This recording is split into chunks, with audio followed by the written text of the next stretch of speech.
Please. Stop. I meant no offense. What is it that you do mean, then? Why are you so kind to me? Why me? Many people don't remember why the Phoenix Court was created, but all of us sacrificed any mortal life that we wanted, but because it was demanded of us, it was needed. You seem like the type that understands that there's no victory without loss. You have to be willing to make the hard sacrifices. And should you choose to use the power of this ring, you join something far greater than yourself.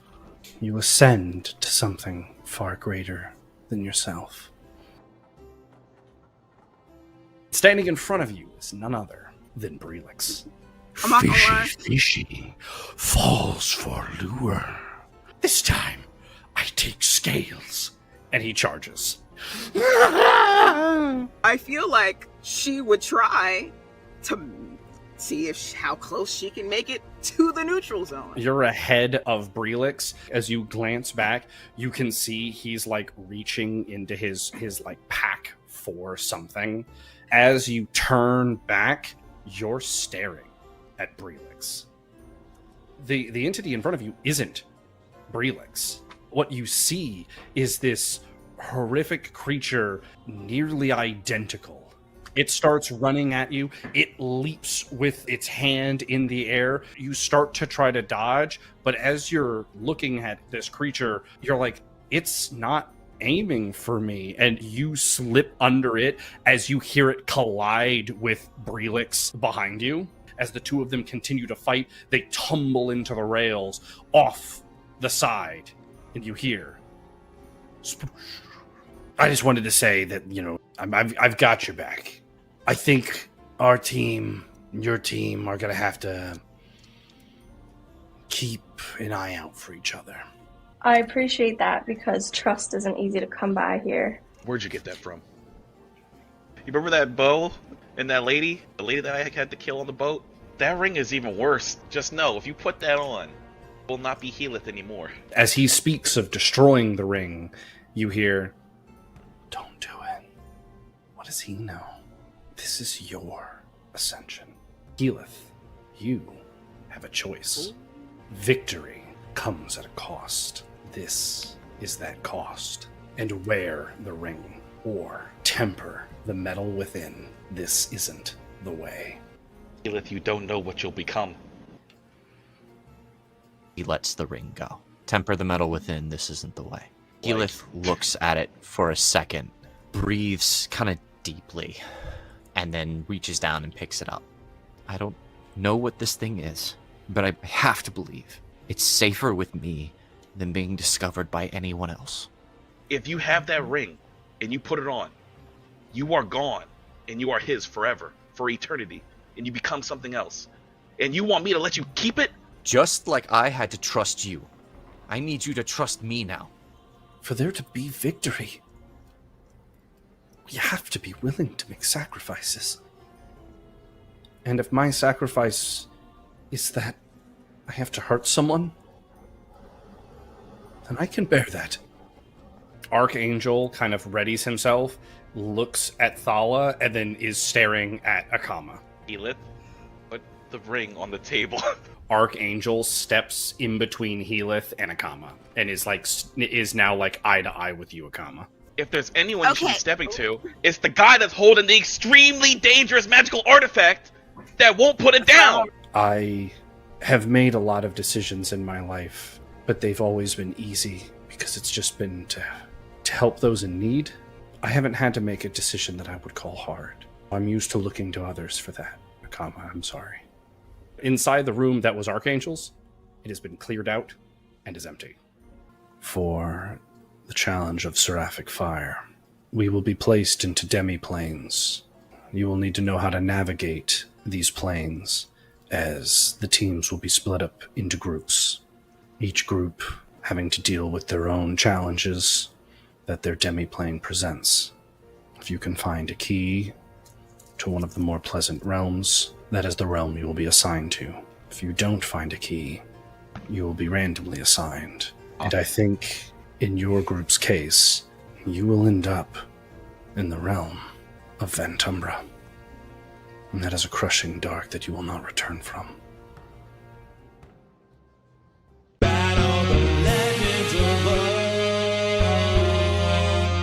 Tournament of gold. Tournament of gold.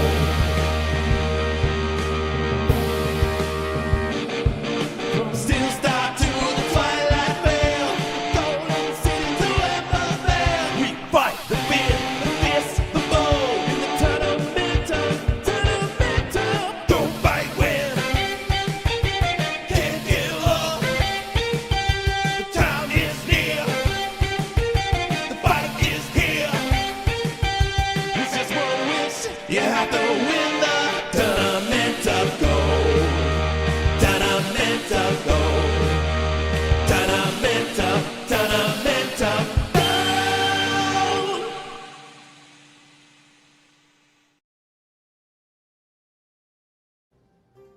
Welcome back to Cinematic Epic. It's me, your game master, Adam, and we are going to have a fantastic time.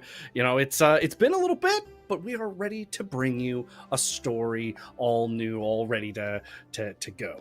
Couple of things you do need to know about Cinematic Epic is there's a few ways that our story is told. The decisions the players make as they navigate through the world, the choices in the NPCs and the stories that I throw at them along the way, and of course, the dice. All the 20s, and yet even more important, all of the glorious, wonderful ones when a player rolls them. When my NPCs roll them, I hate them. Anyway, to help bring the ambience together, we use tabletop audio. I suggest checking it out. Tabletop audio is a fantastic way to bring a little music, little environment to your sessions, whether you are all at a table at home or online like us. Check it out. It's fantastic. You know, as you saw in that recap, a lot of heavy stuff. The party now down a member. They're going to have to remedy that soon because, well, otherwise, they're going to be fighting uphill battles in this, 4v5. Well, I guess that does present more chances for ones. Well, I'll let the party decide if they want to get back up to full strength. To do that, though, we have to have a party, which means we should bring that party on in. Yes, there they are. Look at their smiling faces. Kind of, I guess. First up in our introductions, we have none other than Thala. Yes. No. Still alive. My name is Alicia. Don't say it. I'll be playing Thala. No. She is a adventure gallivanter, Neridari, from Lunar Port. She is 6 feet tall, with blue-green skin covered in hardened scales with webbed hands and feet. Look, last time, she thought she was done for. There was a Brelix, there was a second Brelix. I thought it was going to be a Brelix sandwich and I was going to be the filling, but the second mysterious Brelix was actually here to help me. Don't know what's going on there, but I am interested to find out. Or I was interested to find out. So am I. Yeah, I personally love the idea that we're in a 2 Brelix world. Fishy. Hey, but up next we have. Oh, it's true. He was nice. He was slight bit more, more of a gentleman. Up next we have Mina. Hi, I'm Niru, and I will be playing Mina Graves. She is a treekin, which is a druid-like creature from the Evergreen Isle of Mistkeep. She has had some time sailing as a pirate, and, she is feeling... Oh, sorry, she is 6'4". She's got deep emerald green eyes, and her skin is pretty bark-like, has some intricate engravings, and feeling a little bit shaken after the last encounter with Brelix, but feeling a lot more bonded with the party because they really were there for me. So we'll see what happens this time. We're all in this together. He goes, Well, plain. it's important because look, in this tournament of gold, we get by with a little help from our friends. Up next is potentially one of those people. Depends on what jewelry he wants to wear. It's the one. It's the only. It's the Healith. Good evening, everybody. My name is Ian, and I will be playing Healith this evening. Healith is a Cerberus Guardian. He's a human from the area of Norlock. He's 6'3", very tall, lanky, and with bright green eyes. He is feeling conflicted. It feels like he was given the potential chance to become as strong as everybody else seems to need him to be, as strong as he wants to be, but he feels that a shortcut isn't right. And so he's kind of stuck between this, I should have just done what I thought I should have done, and then also being held responsible of what happens to somebody when they act reckless. He's struggling with that, as any young 19-year-old person would. So it's going to be interesting to see how it goes next. It's true. He's dabbling with forces beyond most people's, understanding. This next person we're going to talk to, who says they understand things, but do they really have Healith's best interest at heart? It's Akama time. Throwing dirt on my name, the unreliable narrator. Get out of here. Hey, y'all. I am James, and I'm playing Akama tonight. He's a Stygian pioneer, harbinger from Veloma, right? He's 5'8", and he has bright green eyes. And he has markings reminiscent of tattoos that run from his right hand up to his face, and he wears a half-face mask. Now, last time, Healith got tempted with that ring, and now I feel like I'm the only person that understands just the danger of this magic. And then he didn't put it on, which was good, but then he didn't want to get rid of it. And now we don't know where that shit is. So it's on. Now we're on high alert for the time being. It's true. It's true. Akama tried to give him advice from at least his point of view and how he understands things, and it was a moment. I think we had some real tension there. Akama thinking like, oh man, am I gonna have to treat Healith like that twisted woman on the boat?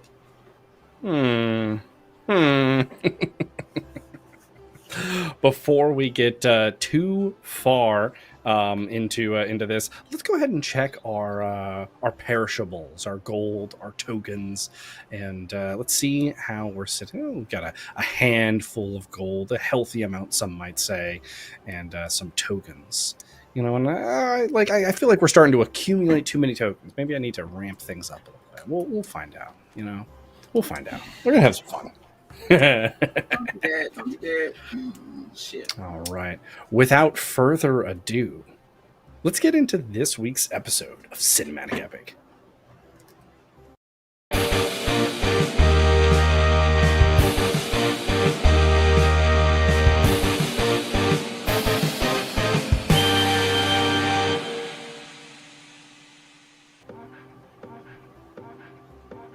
Breaking news in one of our 2 free agent camps.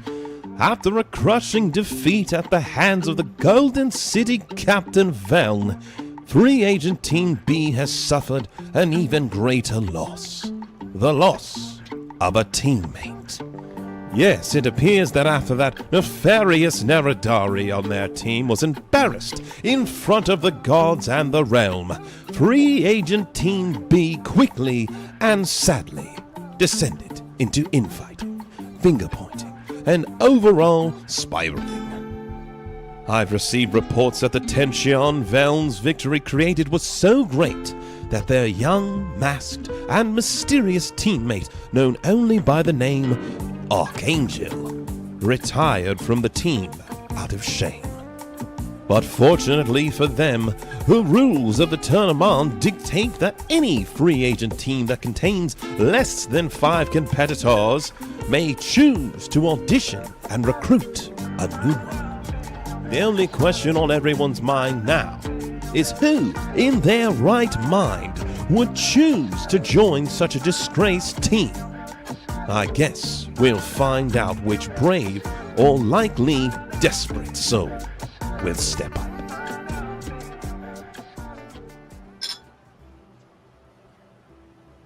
As the party emerges from their rooms, having slept through the night, it is clear to everyone as you walk into like the main area that the benefactor's chest has a message primed. So we're all here. Mhm. Cool. So we gonna open it. I'm just gonna Yeah, let's open it. open Yeah. it. Just gonna open it. She's gonna open. However it opens. Yeah. He can't afford WD-40. Hello, free agent Team B. It is your benefactor. Let's address the elephant in the room. We're losing the tournament of public opinion, and once we've lost the public, the real tournament won't be far behind. The Golden Queen seems to have it out for us, I'm afraid, and tales of team turmoil and battles in the streets only serve to support her narrative. These trivial feuds must cease immediately, and we must get back on track. The next round of the tournament needs to be the stage for our glorious re-emergence, and it all starts with being properly prepared for what's next. Each of you must take on a task to prepare, and as your benefactor, I'm willing to help. For any amount of gold you spend, I'm willing to match. Hopefully that alone is incentive enough, but I'm willing to make things even more interesting. Use today to prepare to my liking well enough, and I'm willing to offer you something quite valuable. While I may not be able to offer you something as powerful as a wish, I'm willing to give you the next best thing. A favor. A favor from me could provide you answers to your deepest questions, elevate your powers to newer heights, gain you a level of repute, or even get you out of an unfavorable situation. It's to be cashed the next time we speak, and only after I'm satisfied with your efforts. So get this team back on track, and try to do it without costing me even more gold in repairs. Oh, and you have 5 heroes worth of work to do, so maybe figure that out. Speak to you soon.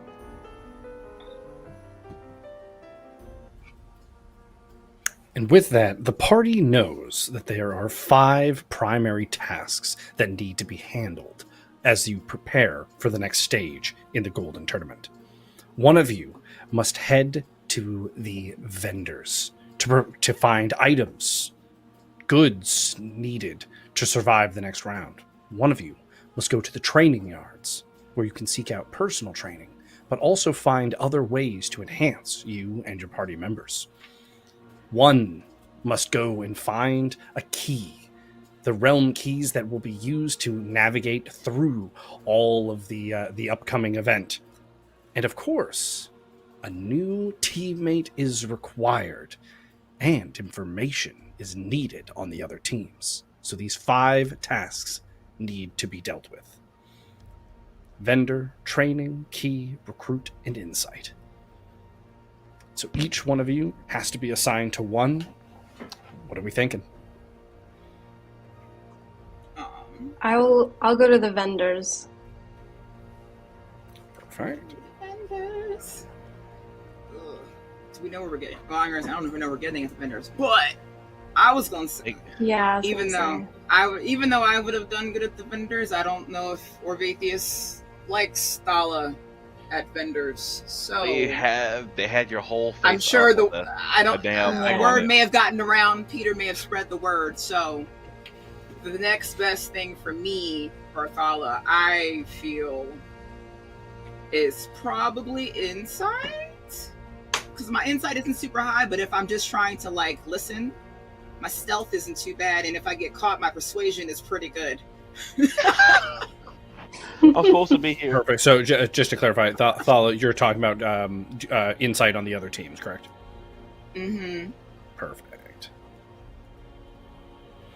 And what about who's gonna go get the new recruit? I feel like that's gonna be me, but I was thinking, I don't know how important this key is. Should that be first?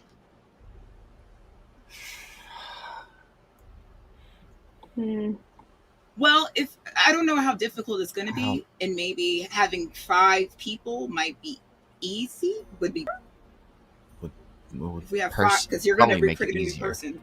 If you have another person, it might help. Many hands, light work. I know the key is important. It is important. Yeah. But having an extra set of hands, eyes, all that might help. I just worry that interviewing all these people might take some time. One of y'all might have to end up getting the key. Well, okay. Whenever say like if I don't know how long it's going to take to buy things. Whenever she's done, whenever we're done with our thing, we can start key hunting, key finding. Yeah. Hey, I'm good with whatever. I just wanted to make sure I brought up my concerns. But I will go. I agree. Recruit It this is Moses. important. We I get agree them. it is important. It's also so to important. recruitment? Yeah. I think it's so important that we need to make certain we have a full team and a full roster before we try and get one. That and I Yeah, just that don't makes know sense. I just don't know if I I just don't trust wanna- you picking the person. To be honest with you, Damn. I don't. Zero trust. No dirt on the name. Just I don't trust it. Well, And so then it so seems. Healeth. Well, we just kind of said that we shouldn't go, and we should all try and get the key. Maybe not together, but I'll go train skills. See if I can pick up some skills for me and some skills for the party. See if we can get everybody not only full party, but up to snuff. All Whatever right. snuff is. So as I have it, it is Mina going to the vendors, Healeth going to training, Akama to recruitment, Thala to insight, and then you are all attempting the key after your first task is complete. Is that what I'm understanding? Yeah. Yeah. Um, Do we want to try and meet up somewhere and then go for it, or do we want to just like, hey, if you're there, check it out. If nobody shows up, start looking. I was going to say, didn't he say he named specific places that we said would be better to like find the things, where it was like libraries, churches, something like that. I have the notes. Yeah. From last time he said tombs, libraries, any path or places of import in the city of Orvatheas. So I'm like, maybe we can decide like something like that, either that or we have shall like meet. We shall meet at the library. convene the library and disperse. Eh, Or if, and if Perfect. somebody Either gets that there or- and nobody else is there, just wait a little bit Start and then start looking. start looking. Yeah. If anything, maybe we at some point we can different places, because I don't know how many libraries and all them things there are. Point though, maybe we But It is Yeah. their flagship city, so maybe a few. Sorry to interrupt. yeah, All seems set? like a plan. Perfect. So we're all gonna try at the end. We have a meeting point. I like it. I like it a lot. And so one little thing you have. Just to clarify, you have 2 people going to places where gold is spent. The training grounds for Healeth and Mina to the vendors. So if ever there was going to be gold thrown into a pot, now would be the time to do so. But you have to ask yourselves, do you trust your friends to spend your gold wisely?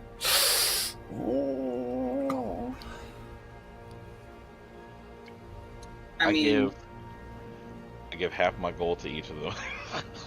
I didn't know he was gonna need money. This is how- what he need money for. Yeah. Basically around 50 gold each. Cool. I only got like 100 gold. It's got 104 or something like that. 101 gold. So yeah, literally, Nina gets 51 gold.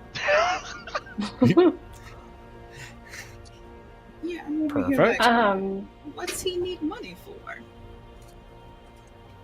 And so I look at Heath the- sternly when I give him my gold too. I'm just like, Ooh, and so that means since Akama has thrown in 51 gold and 50 gold, that is 100 gold and 102 gold spending power for those players respectively, as the gold spent the gold put in is matched by the benefactor. oh, okay. Awesome. Okay. Okay. Oh yeah, so I'm I'll not put broke. in. I mean, Well, I'll put in my personal gold to the pot. I don't know, 50-50. 50 to training and 50 to shopping. perfect. So you're leaving 35 for yourself. Yeah. Perfect. Fine. Smart, So smart. that puts us at 202 and 200. Thala? that sounds reasonable. We gonna do same. Perfect. Keeping 25 and turning that to 302 and 300. And what about you, Heath?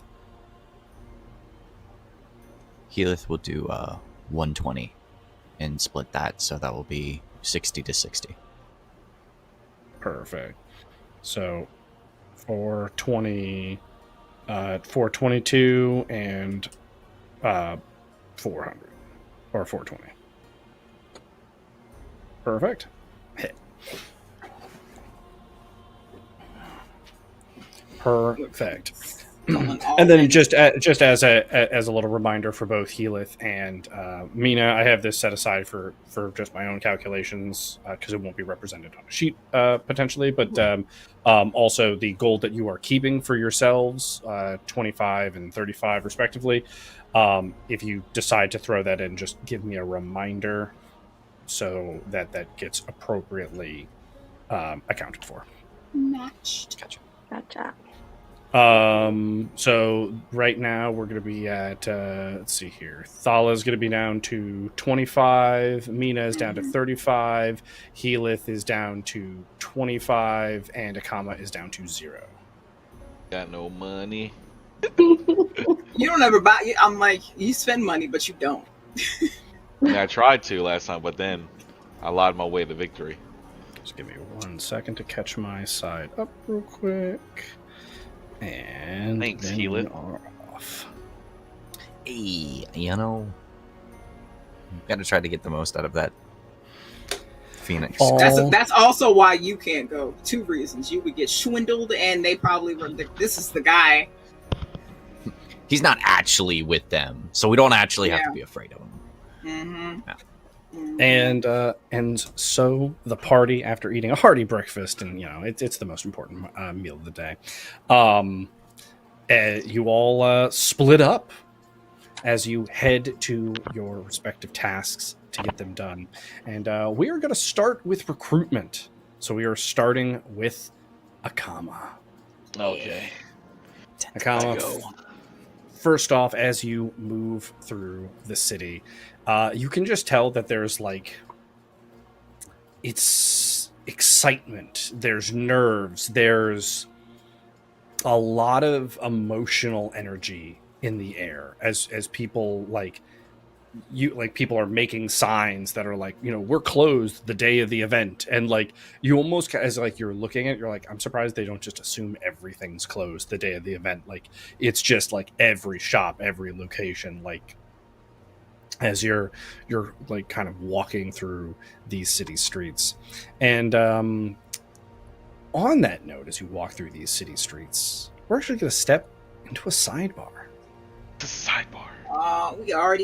We just got here. Getting barred up. As you're walking through the city streets, you do realize that, other than verbal agreements, there's nothing that keeps you on the task at hand. You do have, the wayward thoughts of, we just kind of said Healyth could go to the training grounds. I mean, did he really need to be the one to go get stronger, to go get better? And the creeping thought to you also goes, should we even have left Healyth alone right now? But what am I thinking? We gotta keep going. I gotta find some recruits. I gotta get there. And as you're walking down the road, you see this whole like church getting like taken down, basically like vacated. Boxes are being put into it, and you see a familiar entity from the gala. You see Epsilon instructing others where to put things, where things can get packed up. And so I have to ask you, do you take time to go speak to Epsilon, or do you stay task in hand?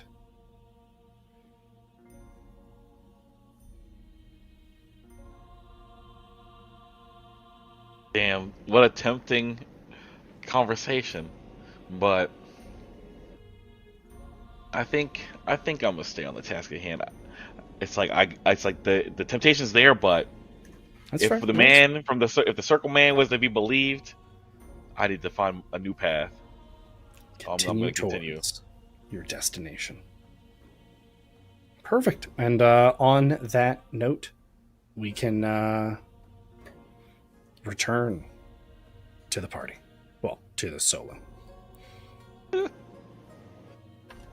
Yeah. Ooh. As you continue like walking, there's like kind of this meeting hall is the best way to describe it. It feels kind of like an inn, like it has like a very jovial environment, and there's some light drinks, but for the most part it's like bulletin boards and like, help required here. Some of it's mundane, some of it's simple, but there's a special area for heroes that are looking to make their mark on the Tournament of Gold. Tournament of Gold. And the as you get closer, you see the heroes, if you can use that word for all of them, that are looking for a team. Okay. Choose your fighter. Is it like already choosing, or is he just So I'm just you asking. as you look at this board, Akama, you there's like little bios on each one. You may ask to get the bio or for information on any of these characters. Let me know what's up here with Sam Jackson. I need to know. I need to know. John Black. John Black is a master thief. It's as simple as that. He's come to the tournament to plunder riches, and while that may sound a little useless for your purposes, his stolen goods could easily translate into many acquired resources that could serve to be important in the preparation for battles or even sticky situations. He's able to defend himself from range, but in close range he's at a disadvantage. He also has a deceptive silver tongue that could potentially serve to benefit the team. Potentially. John seems to be affiliated with the Church of Wanting, and it also seems like he's not the only affiliated member in town for the tournament.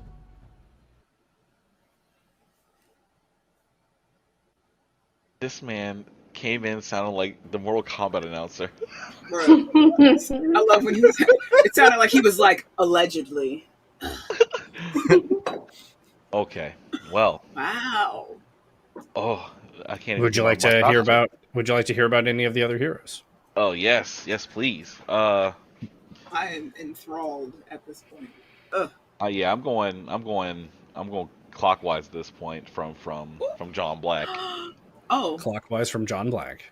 Oh, Elka. Okay. Bex.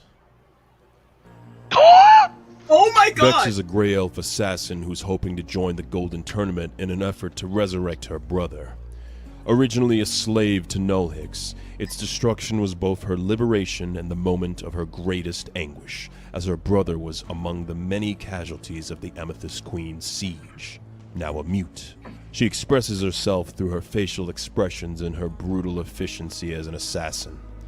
She's unquestionably a team player when it comes to getting the job done, whether it be assassin work or providing first aid. She often prefers to take the direct route to solve her problems, which has landed her in plenty of trouble throughout her life. Her life as a gray elf has been predictably harsh, but her bond with her brother is what kept her grounded. In the years that he's been gone, she's been completely lost. When she heard about the Golden Tournament, she saw it as a way to regain the life that the wrathful Queen of the North stole from her, so she'll stop at nothing to make it to the end of this tournament. This is great. Okay. I just feel like I'm conducting interviews right now. It's like, oh yes, okay, I hear you. Reading resumes. reading people's resumes. It says you did 4 years and it here. Okay. Yeah, let me get this mysterious cloaked 12 o'clock fellow. Ooh, Garridan. All that is known about Garridan is his long list of crimes. After being sprung from his confinement in Bleaksboro prison during the escape of Upsilon, Garridan found himself once again wandering Galmaron, along the path of Yorgothtu. It wasn't until the Golden Queen announced her tournament that Garridan saw a clear path to revenge for the bounty that she once put on his head years ago. Despite his proficiency as a thief, Garridan seeks to join the Golden Tournament to kill the realm's greatest heroes and wish for a fight to the death against the Golden Queen.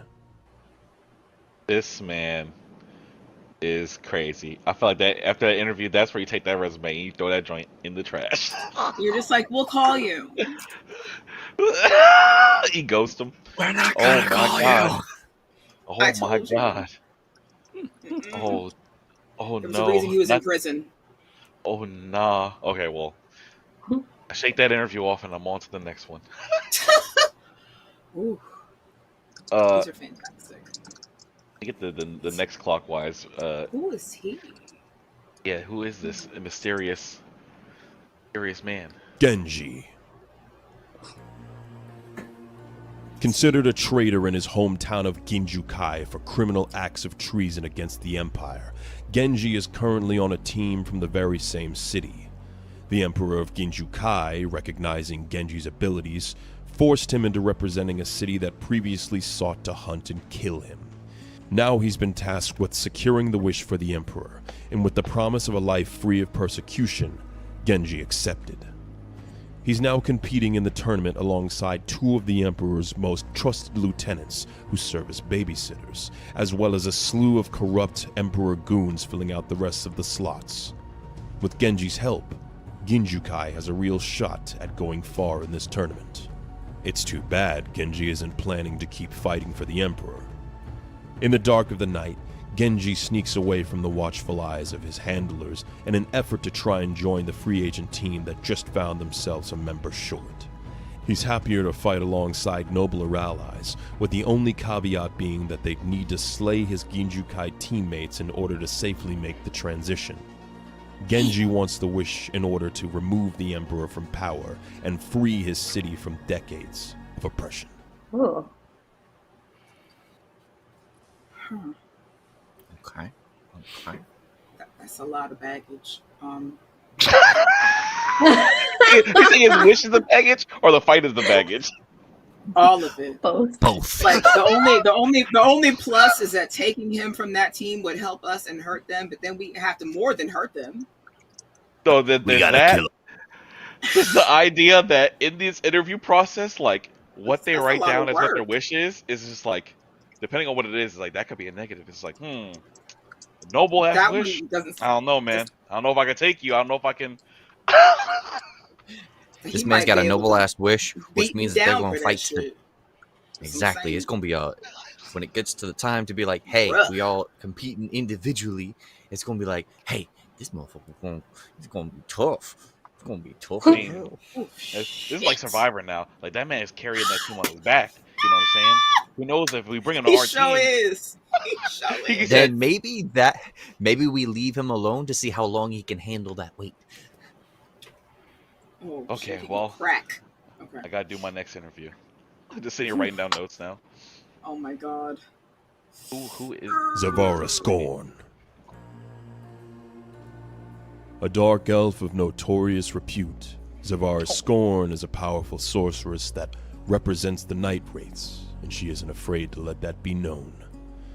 Normally acting in the shadows, as her faction is vilified by the majority of the realm, the Golden Tournament and its indiscriminate protection of its participants attracted Zavara out of the treacherous mountains of Morningstar. She believes that she is empowered by Vantumbra himself, and seeks to win the wish as a hell prize for her god. She hopes that with the power of the wish, she'll be able to wish for unending darkness upon the realm, hopefully earning her a seat at the side of her god's dark throne.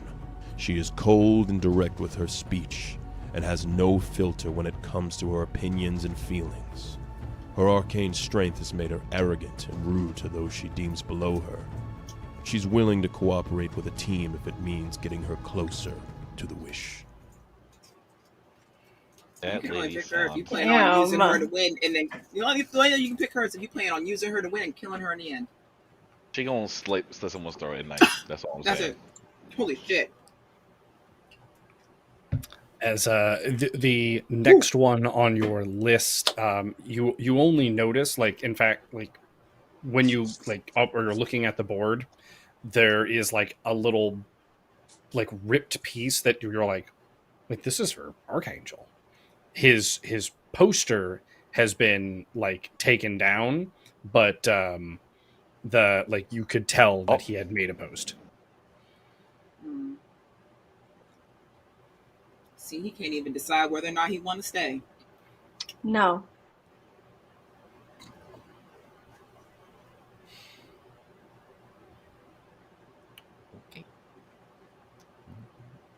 Next up, we've got this gentleman at 6. The eyeballs. With the eyes. My point froze. I just Sneed. You do not know anything about the man calling himself Sneed, and he's not willing to share anything about himself. In fact, he comes off quite grumpy. He doesn't share what his plans for the wish are, and is overall not extremely into small talk. He has glimmering, almost etheric blue eyes, but he doesn't seem to think that they're very out of the ordinary. The most that you can get out of him is that he's from out east. You can observe from his weapons, armor, and stature that he would be a sturdy ally on the battlefield, but he clearly doesn't bother himself with being your friend. Despite bearing the weather of age, his complexion seems oddly perfect for a hero. But fortunately, any doubts about if he's actually a hero are shattered when he demonstrates his combat abilities. It's the one thing that doesn't bother him to show off. Officially, it's unclear why he's even trying to join the party, but he vows to never eat any of the party's rations. Oh. Is he a vampire, bro? Yeah, that's what I just thought. What world have we come to where we're gonna pick the fucking bard? Continue. that's crazy. You just shit on bards like that. They're helpful. They do Wow. I can tell.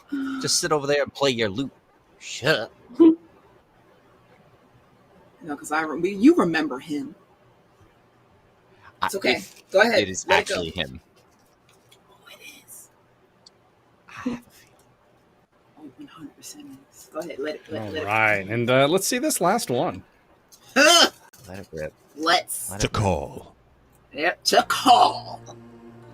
Forced into war by the events of the Fulcrum and the many battles that followed, Tikal abandoned his life as a squire to help empower heroes on the battlefield with his great bardic abilities. It was through his battles and efforts that he discovered that he too inherited the ability to speak to the dead, just like his brother Talik before him. And he now uses the ability to regularly converse with his late sibling, If it pleases his new teammates, he's happy to use his newfound gift to aid the party. Tikal originally wanted to win the Golden Tournament and use the wish to resurrect his brother Talik, but Talik informed him that he was quite comfortable being a spirit. Therefore, Tikal's follow-up wish is to become the most powerful bard in the realm in order to destroy the negative stigma of bards that people like Okram IV and the Thespians have created. Look at it. But would he become Okram himself? So raw. while Akama takes in all of that information, we're gonna give him a little second. Let him bring all of that in and digest it. And so meanwhile, while Akama is on his way here, let's go to Thala, trying to get a little insight into the other teams. As you walk through the city, you experience the same kind of energy that was described to Akama. It's nervous, it's excited. Stores are preparing to close. The route you take takes you past like schools, and even those are like, "Hey, we're closed. Don't bring your kids here." Everyone is preparing to watch this spectacle. In Orvatheas, this you can tell as you walk through the city streets. It means more to this city than just some event. It's like a reemergence into the center stage of the world at large. As you continue to walk, wow, let's go to a sidebar.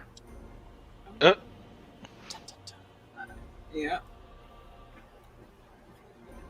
As you're walking, along this path, and you're like, do I want to ask around? Do I want to, how do I want to prepare versus other teams? And also, what teams do I want to prepare for the most? You can't help but have a little bit of a feeling of, what if Archangel goes to a different team and he knows so much about all of you? He kind of left on a bad footing, but it's a totally different thought for a character to go so far. Though a wish is tempting. I have to stay on the task at hand. Your mind tries to refocus. As you continue to walk, you look over, and playing with some children in the streets is none other than Skem. Of course it is. Of course it is. As you kind of look over and you see him, and you think about where you're trying to go for this information, well, you have a bit of a decision to make, and that is, do you go speak to Skem, or do you stay with the task at hand, continue towards your destination? Because I don't know if it's difficult, because I don't know if speaking to Skem is going to help me, because I feel like she would try to ask him, but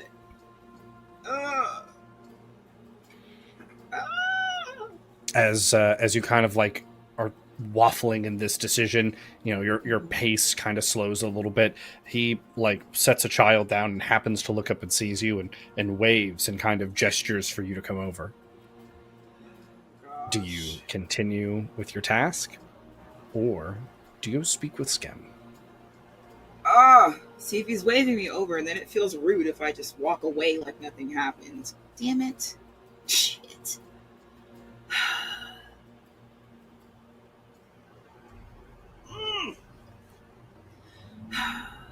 I have to talk to him, but shit. We're gonna have to make this short. I have things to do. I can't be. We're going to stop and speak with Skem. She would. And let's return to the party from our sidebar.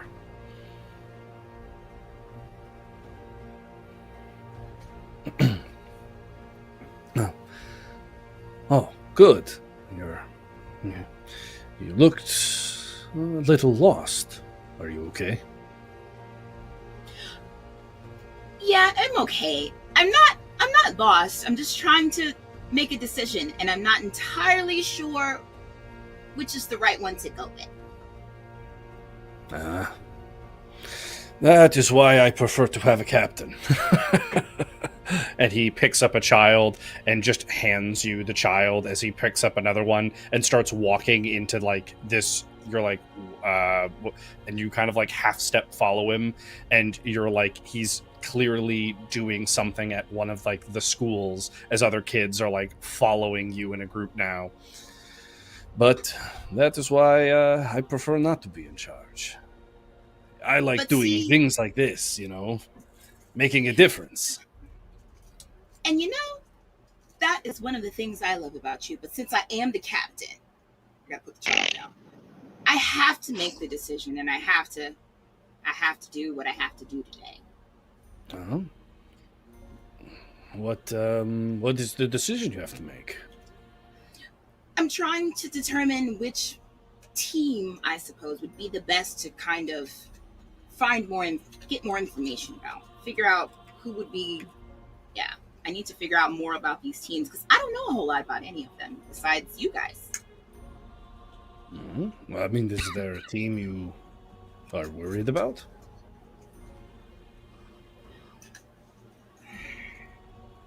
Well, I don't know As how any the of them feel about conversation us. I don't know how any of them feel about us.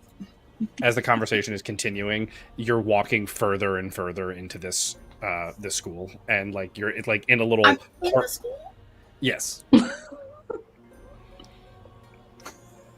fuck? I'm so offended. Because I'm not. I'm like, look. I don't even remember all the teams. That's my problem. I'm trying to I remember a few. Because I remember obviously the Golden City. I remember the people who are mad at Keyleth.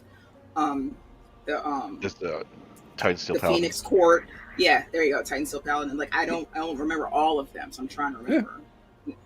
Now I know Genji and his troop, and I'm like, Well, you don't know that. Yeah, oh, yeah, only was that, yeah. I don't know that. I don't know. That's fair. That's fair. Okay. And I don't know I don't know if what's the name is actually on a team now, or if he Archangel, because he might be on a team. So I don't know. If he asks a question, I would be like, yeah, no.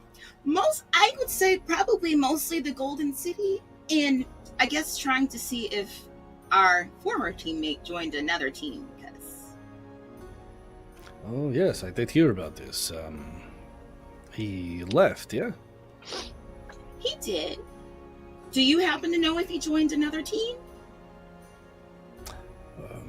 I can't say I do. I heard that he had made a posting, and that it was officially taken down, which would imply that there was a change of status, but I do not know details past that. So he could be on a team, or he could have left altogether. Potentially. Postings are usually not taken down just for whims.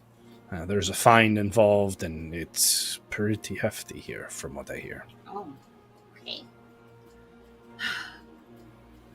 All right. Well, if anything, I guess what you might be able to help me with is, do you know what general area would I find teams? Maybe I don't want to say assembled, but where would I find them gathered? Depends on which ones you're looking for. I mean, any bar is a place, the heroes like to drink. The Golden City team, no one knows where they go. Chances are they use their Empress now, I guess, as a means of avoiding the public. And then, I mean, you have the what do they call themselves? The Phoenix something. They're very bold. In fact, I bet you could probably just go talk to them. As unfun as that would be. Me, I will stay here. And he grabs a child and he like chucks a child into the air, and Oh, they're God. clearly like loving it. But you like, even not the parent of this child, you're like, yeah, you can't just throw kids 20 feet in the air. And he just catches the child and puts it down, and another one comes up like, me You know what? next. Just because I know he would catch them, I'm gonna give him a little bit more trust than I would give other people. Okay, well, thank you. And I would love to stay here with you and the kids, but unfortunately, I have captain's duties and I must leave. But I'm sure I will see you later. Before you go, if you do find things valuable about the other teams, you will tell me, yes? Of course I will. Appreciate it. Well, for me, I will be here for the rest of the day, and then back at our homestead in the protected area. So you can find me here or there. Okay.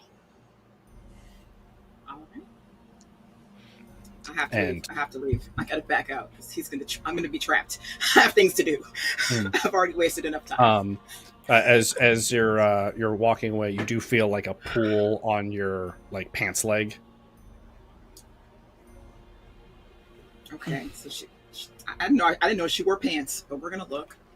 And there's a child, and they just have their hand out to you. Why do they have a handout to me? Okay.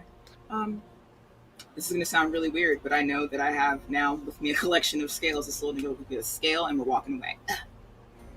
It's shiny. They might like it. Leaving. The kid goes, that's not what I wanted. I was told you don't do things for free. And he holds his hand out again. What did you do? You want to know information? And what? Oh. And what do you think you know? I think I know stuff that's worth gold. Well, I need to know. I need you to be a little bit more particular before I just hand over gold.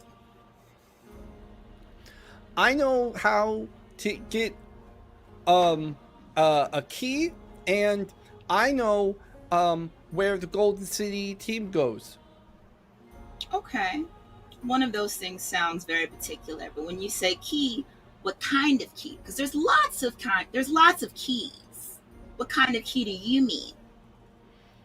It's one of the keys for the thing for the event. They're not like house keys. Look, I had to check. I had to see. I'm over here like. And he starts like tapping his hand now though. That's crazy. I'm over here like.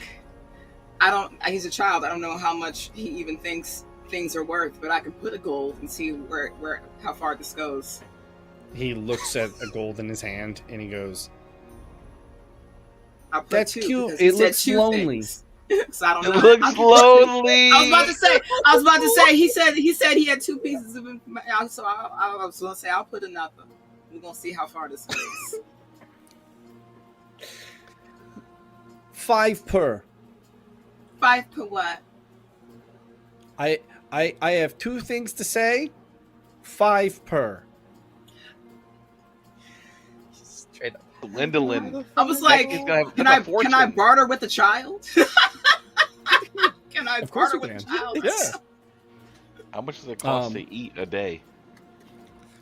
We're gonna call this a barter situational 14. Barter 14. Right? A little tough.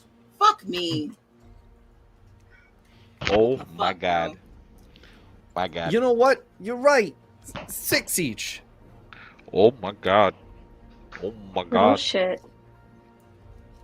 I'm over here You like, just lost where's your yourself to mother? gold, boy. As you're standing there, a little bell goes off, and like the teachers are going like, "Okay, let's get to lunch." And he goes, "Oh, I guess I'm on a time limit like you now. So what's it gonna be?" I'm like, do your teachers know that you're doing this? The teachers want you out here extorting. I'm over here like, how long can you hold your breath? Simon, where's Simon? Do you see Simon? Oh my god. Like, I guess I gotta go. What a punk ass. He's like slowly taking steps back with his hand outstretched to you. I'm over here like, total, I'm gonna give him 6. We're gonna see where this goes to begin with. Okay, which one do you want to know? You want to know about the key, or do you want to know about the team? The team. So they all go to the same bar, but they just take one room, but they're never in the room. So where are they? Because you told me you knew where they were, not where they're not. That's the part you gotta. If you go to the room, I'm sure you'd see where they go. To me, it just looks like a box with like symbols on it.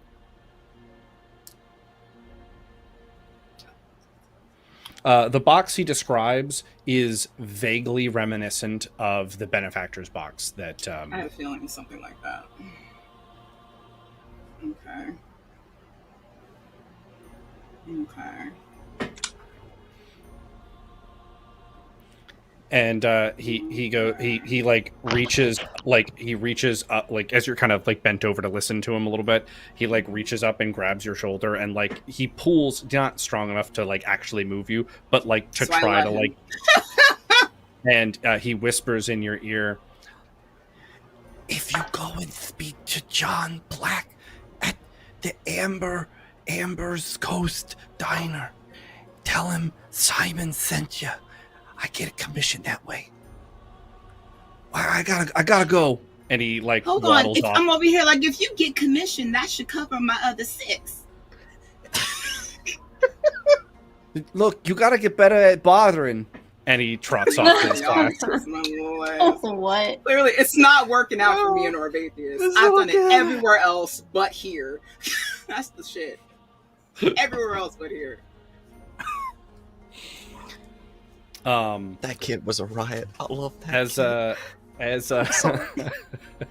While all this is going on, we are going to meanwhile over to Mina heading to the vendors. Yay. My part done. Fine. As you are trotting along through the city, again, it's the same energy, nerves, excitement. Places getting ready to watch this event. You would note that it's like the only places that are like closing beforehand are stores. I mean, and they're closing, like some of them are closing now, and it's like signs going up like closed until restocked. And as you're looking in, it's just barren, totally stripped shelves, and you're like, I gotta pick up my pace. And you start to kind of like speed up because you're getting more and more nervous as you see store after store closed down for just lack of any wares left. One of the things that you see along your journey is you see that there are very rich individuals heading into stores, buying the whole store, and then just putting things in boxes, and those boxes seem to be getting sent off to the docks. Some bullshit. As you continue trotting along, though, you know what? I think it's time for a sidebar. Aww.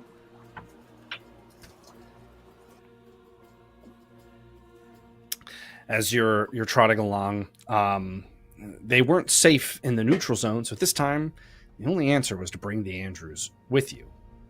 As the Andrews keep pace with you, they can't get into harm's way with you near them, or at the very least, you'll be there to protect them. All of a sudden, though, the Andrew that was kind of in front of you stops. You bump into him, and the Andrew that was slightly behind you bumps into you. As you look to them, like, what are you doing? They're both staring off as if a cat seeing something on a wall, Hmm. and then their eyes focus in on an alleyway. We gotta go down that alleyway. Yeah, and the only thing you can kind of see at the end of this alleyway is this small, hunched over woman.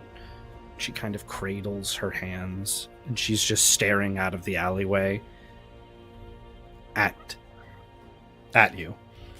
And so you have a important decision to make, and that is, do you follow the Andrews in this gut feeling, this intuition that they have wanting to head down this alleyway, or do you tell the Andrews to stay with you and continue on your path? Can I ask them why they want to go down the alleyway? As you ask them, they kind of like take a half step in the direction, and they're like, I just feel like I just feel like I have to.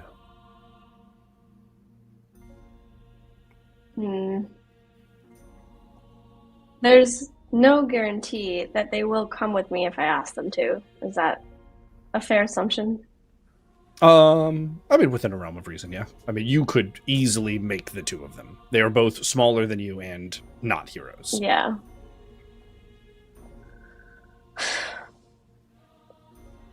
I'm going to tell them to stay with me, and we need to go to the shops. They at first they put up a little bit of a like yes, okay, and they like trot along. Like, you have to kind of like give them like a motherly like push to get their momentum going, but then once they like refocus in, they just head with you to the shop. In which Good. case, Nothing good comes from old crones and alleyways. But well, I on don't that know. note, we'll return to the party. Okay. As you arrive at the shop in question, you see a face that you remember, and you had bought in clothes from for the Andrews. In fact, clothes that they basically still wear a hodgepodge version of, as it's the nicest things they own, and that is Peter. none other than Peter the Pious. See? Peter. I told you we shouldn't have sent me, and I was right. And dodged a bullet. Yeah. Who would've been fucked if Yes. Hello and welcome. Hello, Peter. I'm not sure if you remember me or my wards, Don't but remind we have shopped at they have this fine clothing from your establishment, so we came back That's good. to shop once again, as we need more supplies. Please. I absolutely remember you. You were the most pleasant of your group. There was the confusingly dull-witted one in the robes that I'm beginning to believe he stole. There was that masked fellow. I don't feel like I've trusted him fully. And then there was your less than favorable friend. A little bit of a temper tantrum. Yeah. You know, I don't really claim any true association to them. Fate lumped us together, but when it comes down to it, it's me and these two children that I've taken under my wing that I need to protect. So I need supplies because I have them to look out for. So here we are. I am one of the few places that hasn't allowed themselves to be bought out by those not Golden City scoundrels. So please take a look at my wares. All right. Well, I think that I would definitely like to purchase 4 progress points, or 4 progress potions. Excuse me. And then I would like to purchase 1 amulet of Morrow. Gotcha. And then what do I have left? That is 220 that you've spent, so you have 222 left. Great. I will take. You know what? I'll take another 4 progress potions. Oh. And then the remaining funds I will use to purchase explosive arrowheads, and that I believe will leave me with 2.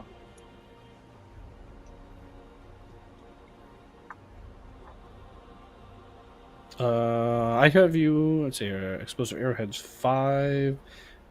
You total 8 progress points. That is 400. 1 amulet of Morrow 20. So you have 2 gold left to spend.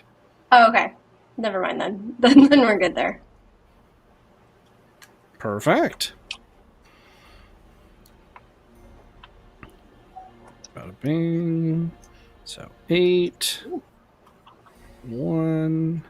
You have 2 gold remaining. That is, unless you want to spend from your any of your remaining 35. Oh. Yeah, actually I'll get another amulet of Morrow for my remaining 35. So putting that into the pot, it is the spending power of 70, so you are at 72.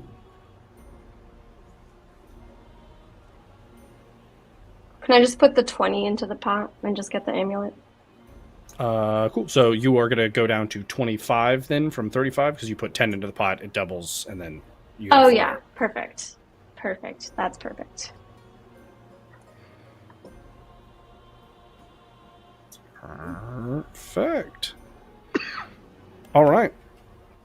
And just to clarify, you were using those for exploding arrows or another amulet of Morrow? Another amulet of Morrow. Gotcha. So second amulet of Morrow. Yeah. Perfect. All right. He bags everything up for you, hands that over. Well, I do wish you, and you specifically, the best. Thank you. I appreciate you. Could not have seen a better person there. As you walk out of the store, let's get you another sidebar. Dang. A double sidebar. Wow. Double. As you exit, as you exit the store, you realize you've made great time. You were able to get in and get out very efficiently, so you could easily head towards searching for a key. The Andrews, however, do seem to kind of like look back down the street and have a want to go back to the alleyway. So, yet again, I will ask: do you follow the Andrews? Or do you stay on the task at hand and head to look for a key? Well, I feel like the key is kind of covered. I did get the amulets of Morrow to help with finding the key because I add to faith. However, I love the Andrews so much. I don't want anything happening to them. I don't want them going down the alleyway without me. So we will indulge them and go down the alley. We're going to follow the Andrews. Perfect. And we can return to the party.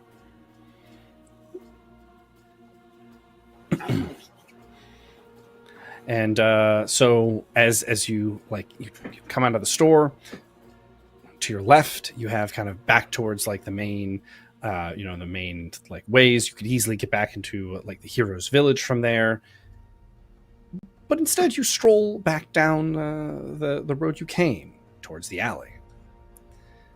As you get to the alley and you kind of peer in, she's still just standing there.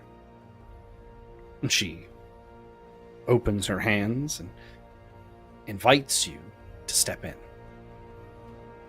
And on that note, we're gonna take a small break. Let some of this really simmer in. We have more coming here after a 5-minute break, but it's important to hydrate. Get a little rest in, move your legs. So we will see everyone here in 5 minutes.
And welcome back to Cinematic Epic. I'm your game master, Adam, and this has been a fun one so far.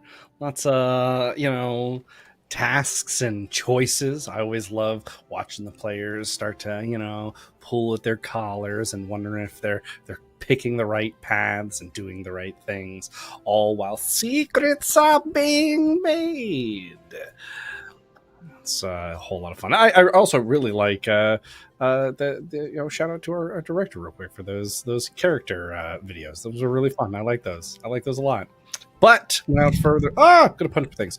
Without further ado, let's bring that party back. Let's get them here so we can see what other choices they make. Before we head further into this alleyway with Mina Graves, we are going to check in with Healith in a meanwhile. Healith, as you begin striding down the road, you're heading back to the same training ground. It's kind of when it hits you a little bit. You're like, no, this is good. This is good. All right. And you feel a little heavier in your chest as you feel almost winded as you go. You slow down. You're more like a walking brisk pace.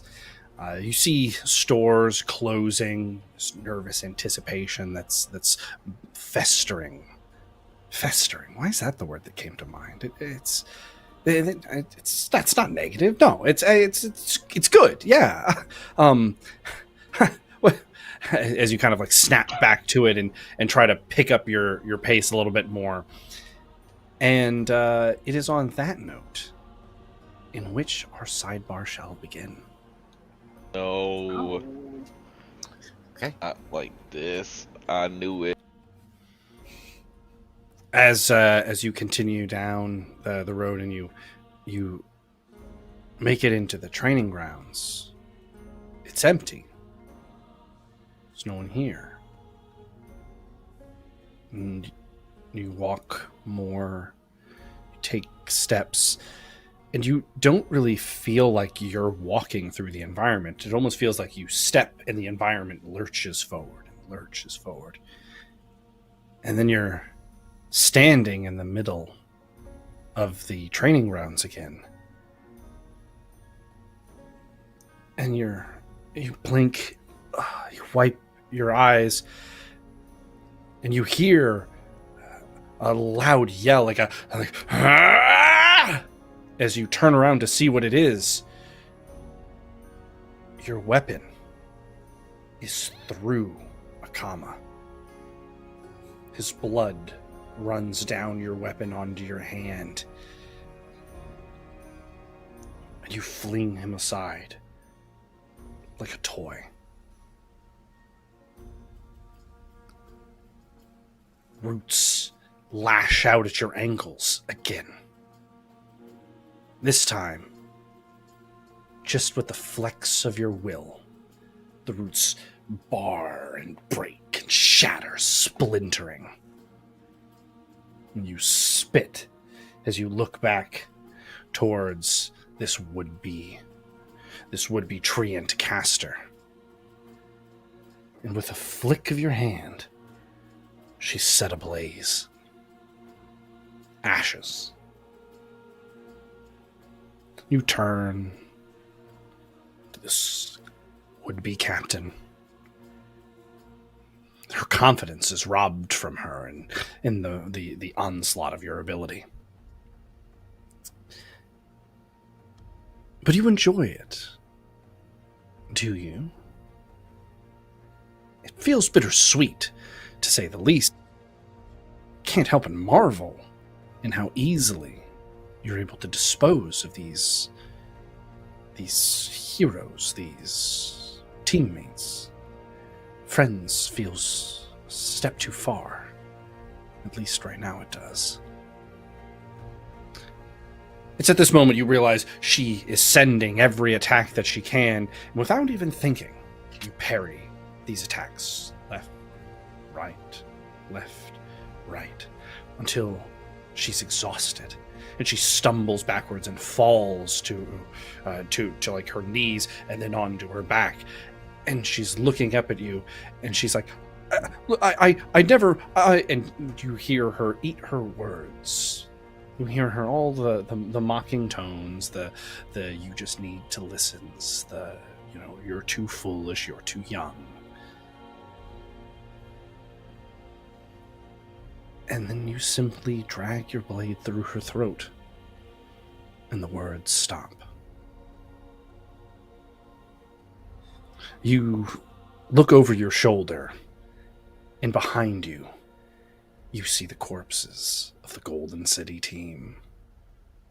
You see the corpses of the Rust team, the Titan Steel Paladins. You see the corpses of cities and towns that you only vaguely remember even kind of knowing the existence of. And you look down at your hand, and on your finger, on your index, is your ring, twisted in its malevolence and its glory in your power.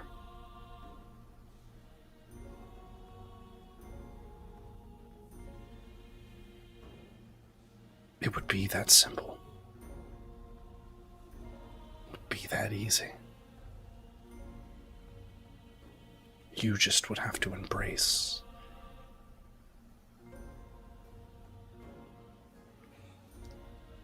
And so the thought comes to you. Do you listen? Do you hear out the ring? Or do you force yourself to pay attention to the task at hand? Standing in this vision, Keyleth looks around and again back at the corpses of his friends, the Golden City, everyone that has been laid to waste, and he just stops for a moment. This isn't right. If this is what would be what I become,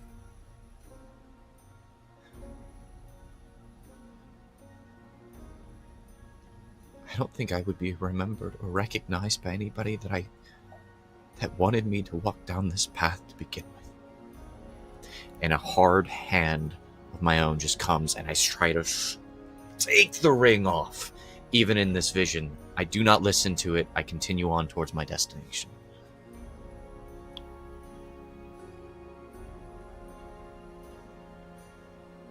As you grab your finger and you grab the ring, and that idea of you're gonna have to pull, you're gonna have to struggle. There's no resistance. In fact, it slides off. You almost throw it out of your hands. It comes off so easily. The only thing that echoes as the ring is removed is, look back even without me. How will you win this event any other way? And you look back in this vision as it fades, and you see yourself, no ring, battled, broken, bleeding, missing eyes, missing teeth, missing fingers, arms torn asunder, weapons broken, standing on a pile of corpses. For what? A wish. Doesn't seem that different. And just like that, though, you feel yourself, like your head's ringing, your face hurts as you realize this whole time you've been walking and you've just slammed into a closed door. And just like that, there are people around you in the training area, and you just kind of play it off like, oh, I thought it was a push. and you pull the door open and enter the training grounds. And on that note, we can return to the party.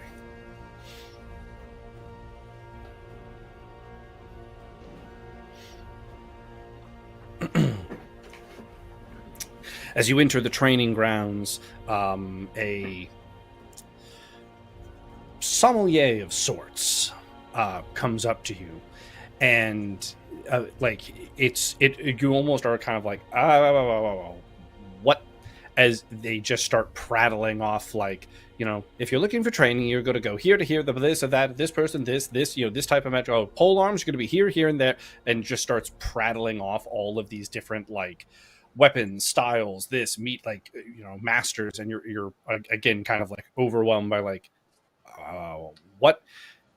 He sighs and looks at you and goes, most people who come here know what they want. And he hands you an almost menu.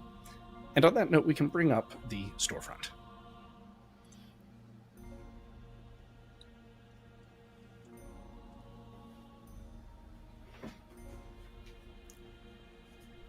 Okay. There are other things that you feel free to inquire about while you're in the training grounds. This is just the covers the general identity of the main things that are most requirable. Dang. Spellcasting water make you feel sad. I have pole arms too. That's the worst part. I got both. Damn. Okay. Bonus skill points is crazy. Mm-hmm.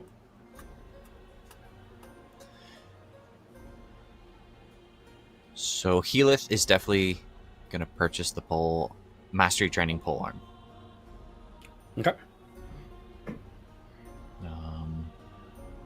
Looking through, he purchased the mastery training spellcasting nature.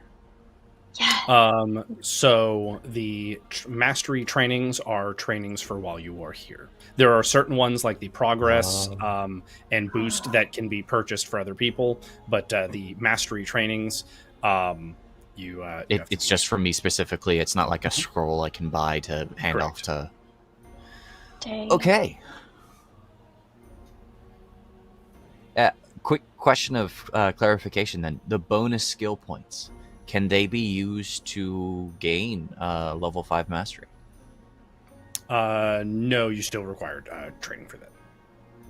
Okay. Okay. Definitely buying the mastery training pole arm. Mm-hmm. Buy 4 progresses. That gets me to 275, which leaves me 145, I think. Please check my math. Yes. Cool. 145 by I get the last thing.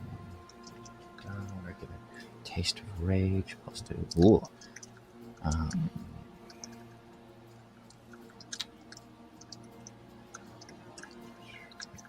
7, that's just mysterious. Keeps you full for 2 days. I'll buy 4 of the bonus skill points. Okay. That'll be 80, which leaves me with 65 left.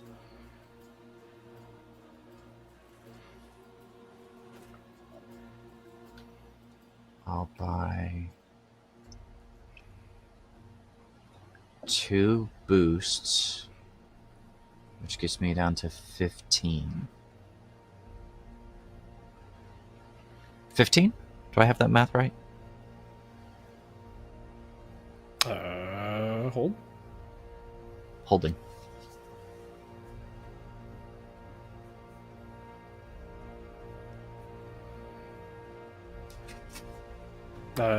You have 15 left, yeah.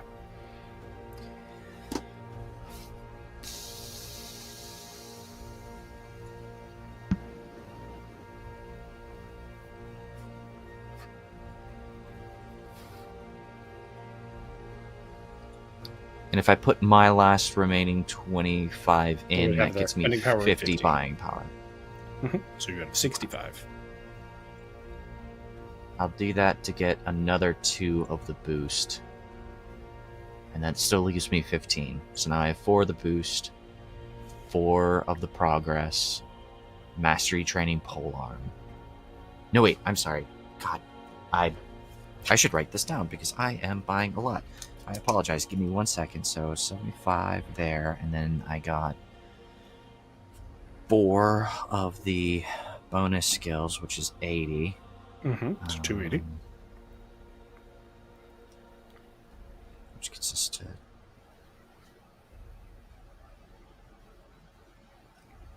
And then I bought 4 of the progress, right?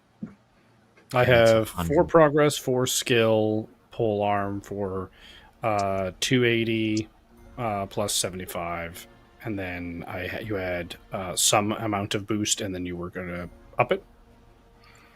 Yes, I got 2 of the boost, and then I And was you going were to gonna get put 4. another 2 boost to get 4 boost. Okay. 4 progress. Sorry, I'm just writing this down for my own sense of mind. And so I still have 15 left, so I'm still facing the same kind of conundrum. I think the last 3 I will do is getting the Morrow Blossom rations. I'll get 3 of them because that's all that I can afford.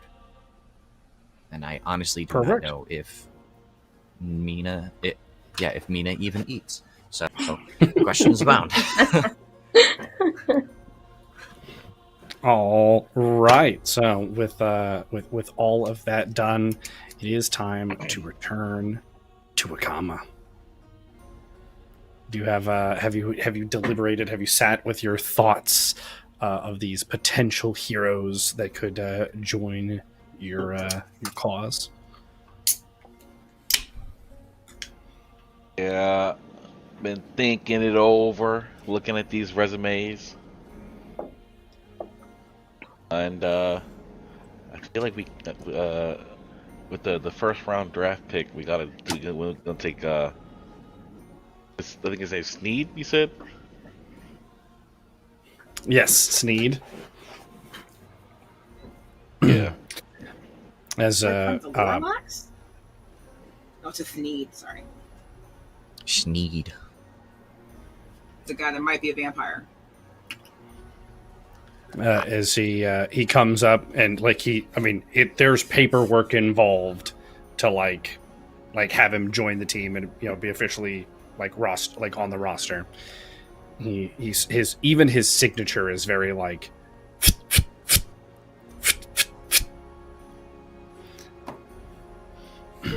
you made the right choice. Oh. I'll be back at the house or whatever. All right. All right.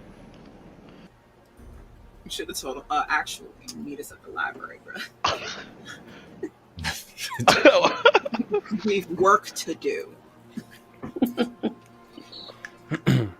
All right. So next we're gonna check back over with before that, Akama, as you you're standing there with the paperwork in hand. You check over everything. You turn it into to like the little rep that is there. He signs it, makes it official, and gives you like basically just the documentation you need for moving forward within the tournament. You grab your stuff and you step out the door, and let's get a sidebar. Oh my god.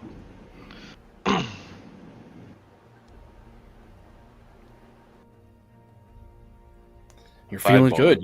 You were able to make that choice pretty quickly. You're like, I'm kind of moving ahead of schedule, honestly. So the thought occurs to you that you could follow the plan. You could head to where the rendezvous was for the key. But as you look back down the street, you see that Epsilon's still pointing out things, and his caravan is they're like saddling up to leave. And so yet again, I will ask you, do you go speak with Epsilon? Or to continue towards your destination. The double temptation. The double down. Oh.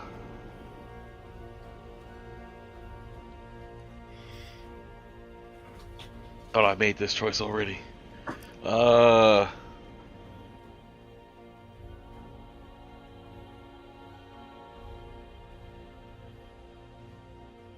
feel like,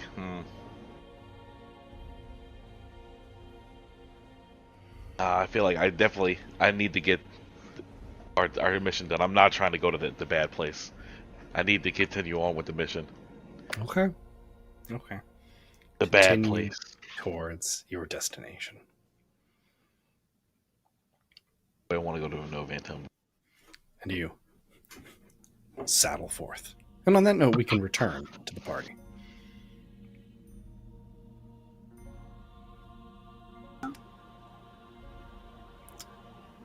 Checking back in with Thala now, as you Okay.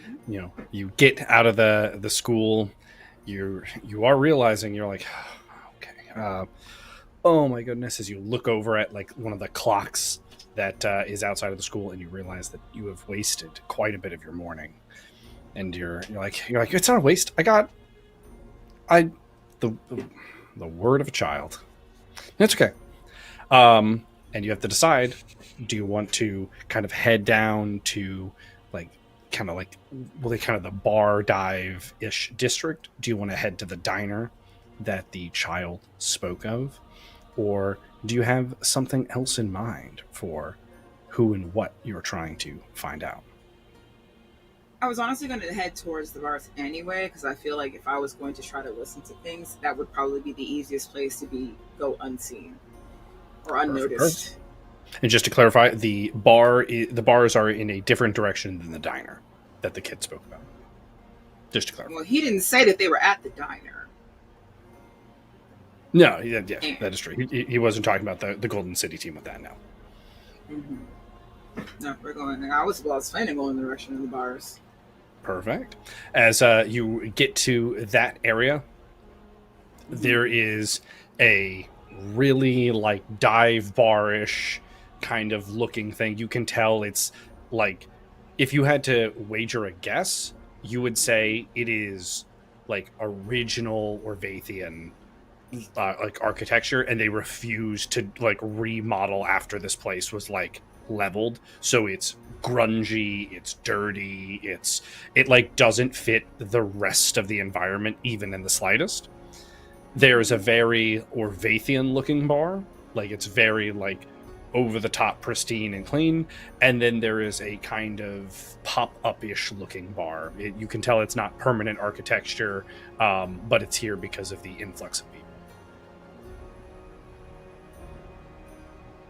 I'm thinking either pop-up or like the grunge.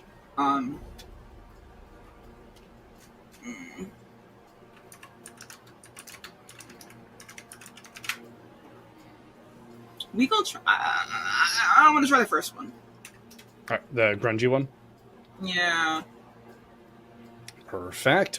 As you head into this grungy bar, like you take like one step in, and you have to like lean back as a bottle flies across the room and slams into a wall, and there's just people like punching each other. There's like a bar fight going on, but there's also a side of the room that's just kind of casual, like oh, are you looking for a drink? Oh, right over here, don't mind them, you know.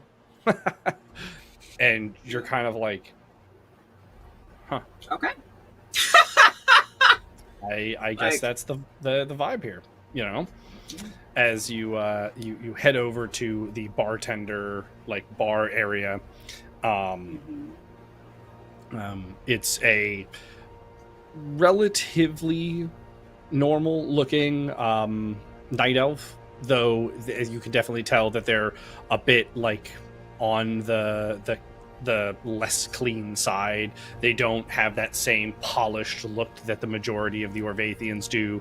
Their clothes are a bit more tattered. And you would note that there are no symbols or sigils of Morrow in this place at all. Are there?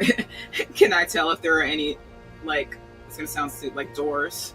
Is it one big room aside from like what might be a bathroom? Yeah, no, this is just one big room. Yep. Okay. Only because the kid said something about a room, so I'm like, am I in the right place? As you like get to the bar, you can tell they're like on the list of things that they serve. There's only drinks. There's no food. There's no like staying. Like this is purely just for drinking. Gotcha. Okay. So might not necessarily be in the right place, but it's okay. But I feel like they're gonna look at me crazy if I don't buy something because I'm here now. Shit. Well, what can I get you?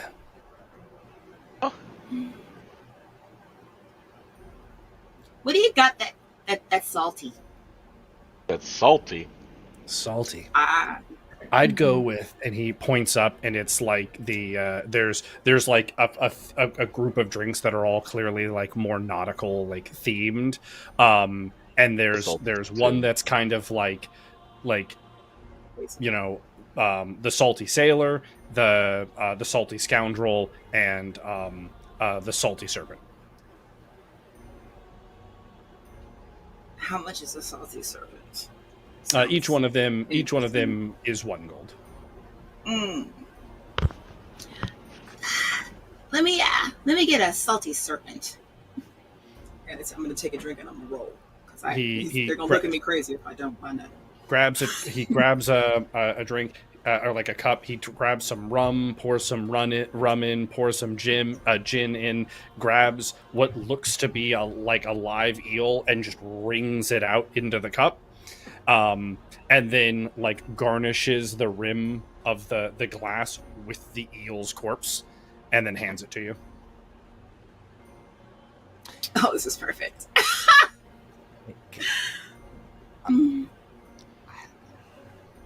What? So she's Sorry, still I wanted to drinking ask a because it question. sounds perfect. As you drink it, it delivers. It's a salty. It's a little sweet, but it like flattens out because of the kind of like the blood and iron taste. As you drink more of it, the scales of the eel actually kind of like help the texture of it because it catches the foam of the, or not the foam, but like the flavor of the beverage. So each time you take a sip, there's like a saltier taste to it because it mixes in with the eel's flesh around the glass Look top. at this. This is perfect. Look at this. Look at this. So what's the name of this place? I'm not asked. We gonna tell somebody. Real quick. Used to have a name. Don't go by it much anymore. Now we're just known as Hole in the Wall. And you know what? Hole in the wall fits. It really does. Goodness. Yeah. New Orvathea is way too much about this Morrow business. You know? That's fair. Are you not a fan of all of the people in town? Oh, that's great for business. But that's what it's great for. That's understandable. Well, I don't mean to take up too much of your time. I had time for one, but have any other teams been through here that you've seen? Oh, teams? No. Most of them haven't stopped here. A lot of the traveling teams prefer that pop-up place, as I guess it's a little bit more like home for a lot of them. But I'm okay with that. Keeps my clientele my clientele. And that's okay. Exactly. Oh, goodness. Now, unfortunately, I have to try to catch up with some of them, although I would prefer to stay here. I will probably see you again, but I do have to try to catch up with them.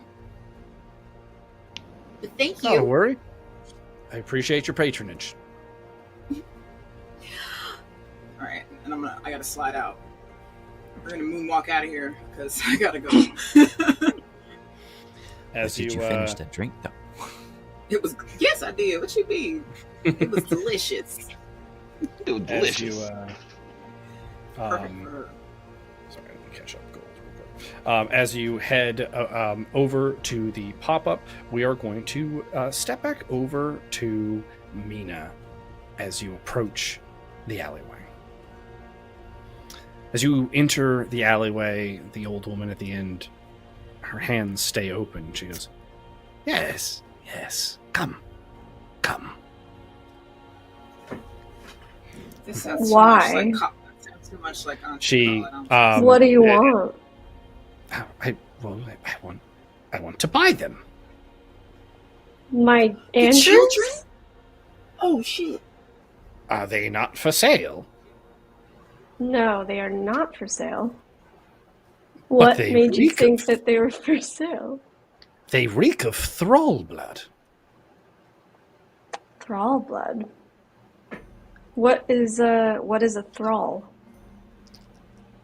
Honey, you know they're vampires, right? Yeah, I'm aware they're vampires. Doesn't mean they're for sale. Well, I just figured they're no good thrall bloods.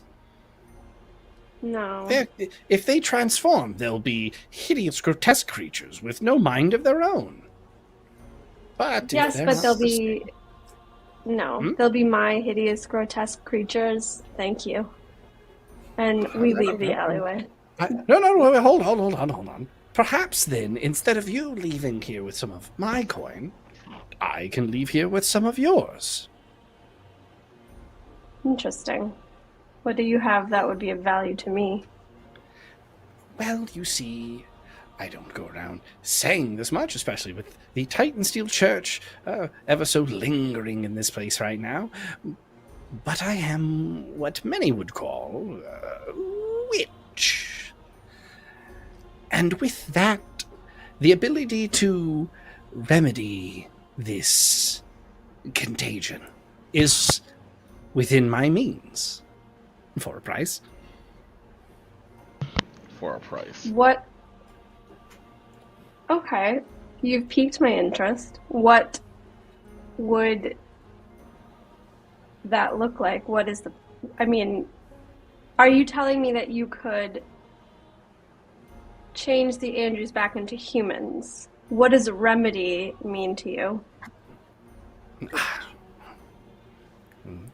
Someone's they would no longer be of vampiric descent. Here. And she pulls out like this old tome, and as you see it, while you know it's not inherently evil, and it doesn't really truly emanate an evil energy, the magic is old. It is from the less like studied days of magic, and that is something that just clearly echoes from this tome she pulls out. And she like just kind of opens it, and it like flips itself to a page, and she like presents it to you, and it like floats aloft into like reading distance for you. And it's this whole, like, a lot of it is gibberish, like the actual incantation and some of like the other languages that are on the page, but the parts you understand and the parts that you can read are that this is going to remove the vampirism from a target by making a vampiric like energy battery. And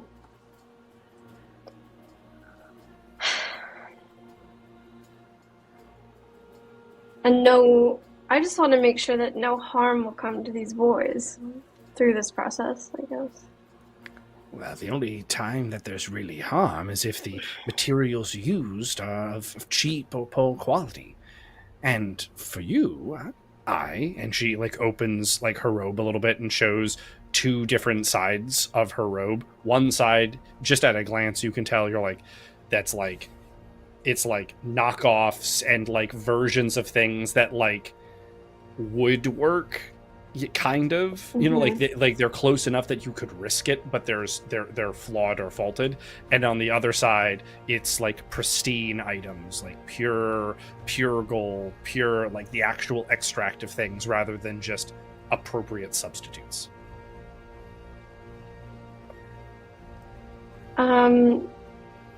Would perception help me at all in this case to know whether or not Absolutely. this lady is a fraud?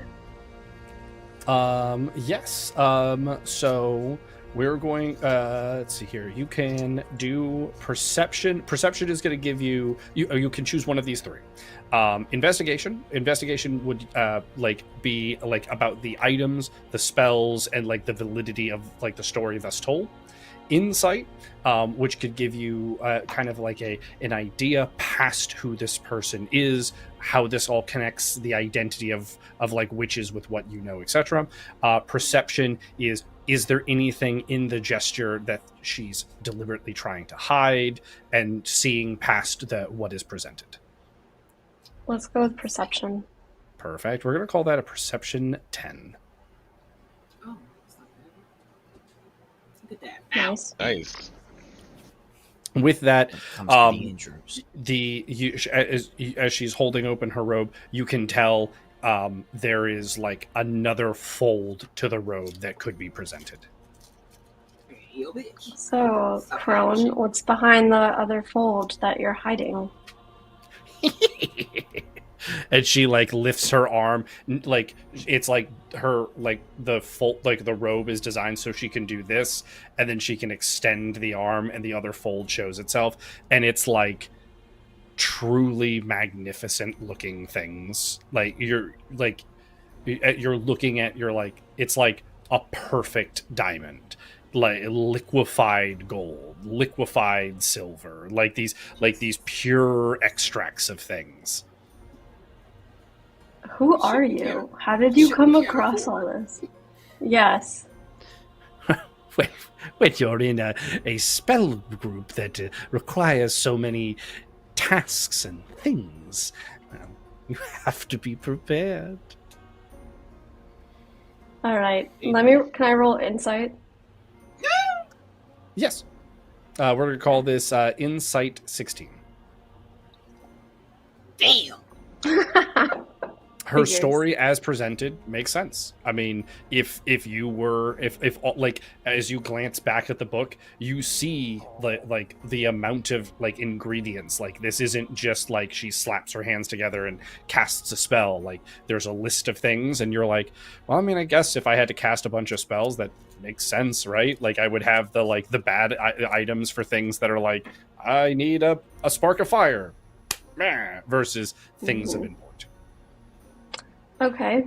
What do you want from me for this? To remove the vampirism from the Andrews, what is the cost that you're asking? What a question. I get to keep the vampiric crystallization. You keep the two boys as they are mortals without vampirism. And I'm just compensated for wares used. I'll even let you choose which wares that I use cost-wise.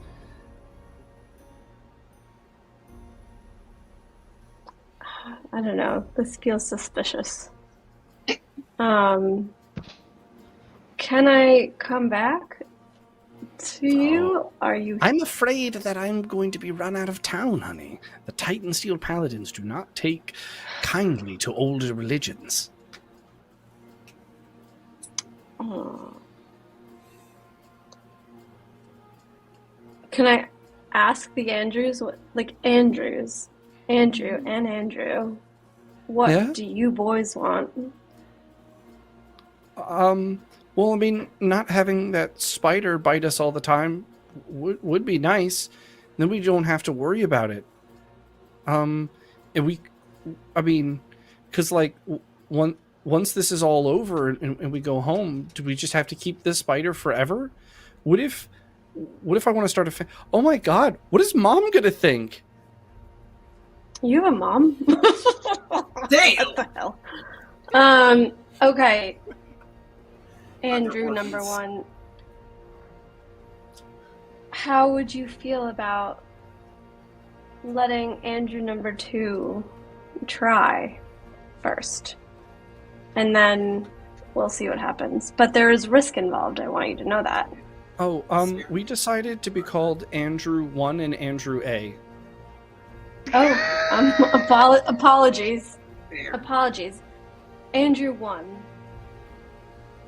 Yeah? How do you feel about letting Andrew A go through with the process of removing the vampirism so that maybe you can have a semblance of a normal life, but we'll see how it goes with him first. Yes, experiment. There is risk involved.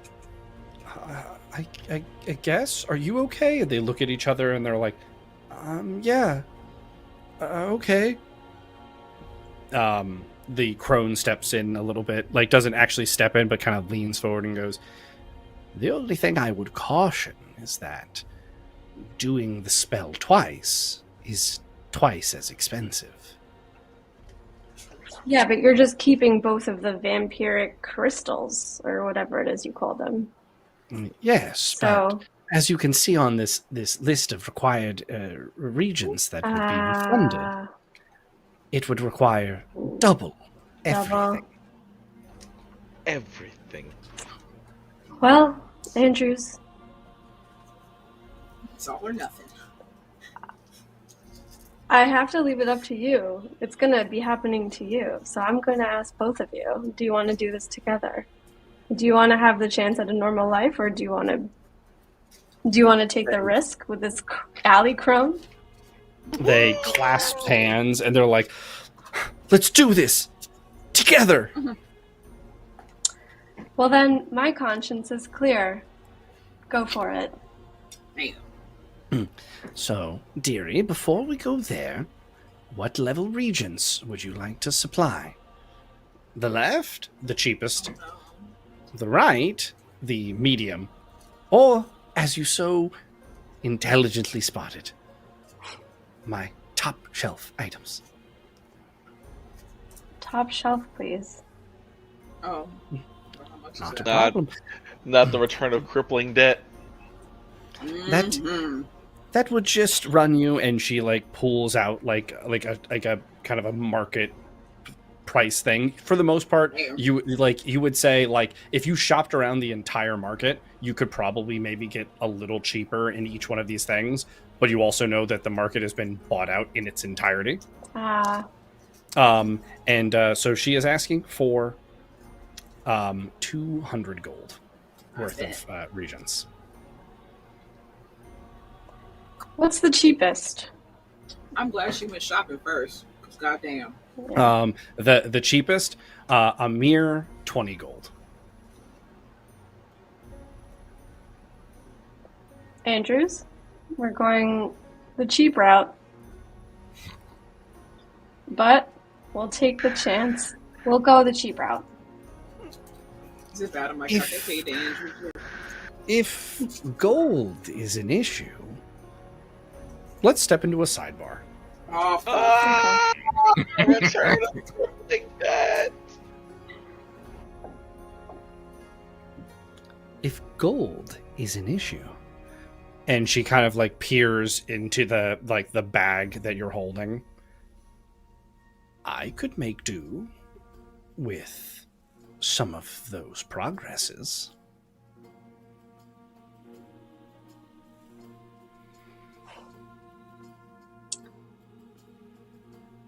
Take the 2 that were meant for me for the Andrews. 2 is what? Maybe 100 gold? I'll cut you a break. We can do 3. No. 2 or nothing. Then it's the cheapest items for your Andrews. Can we barter? You're always welcome to try. This is Let's try. Now, just to clarify, in this moment, a failed barter does represent you losing the exchange in the barter. So you're trying to barter for 2. She's gonna try to barter in for 3. And so if you lose this barter, 3 is what you're settling on. Is that an acceptable wage? No. No, we're not going to do that. it's going to be, here's my final offer for you. I will give you 2 progress points and 1 amulet.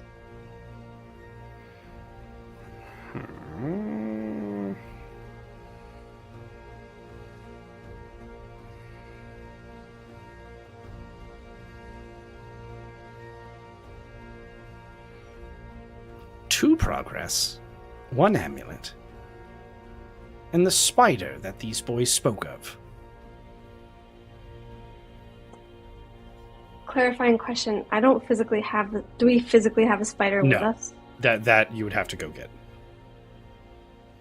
And Akama has the spiders, or Keyleth has spiders. Keyleth has one. The others just stay at the house or at the domicile. Done. Deal. Deal. And she holds her long, lanky hand out to you, and you would note her fingers far extend past the digits of a normal person. Creepy. And let's return to the party. Jealous. She reaches into her robe and she grabs the finest of diamond. Oh, She fuck. holds it into her hand and she crushes it like it's nothing, muttering to herself as you watch as her eyes blip into just black voids.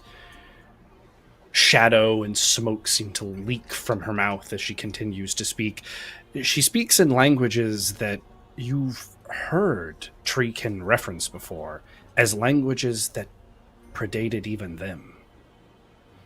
As she speaks more, she keeps reaching in and grabbing different gems and golds and liquids, teeth and claws, fingernails and hair. And she crushes all of this up as it seemingly boils and breaks in her hands.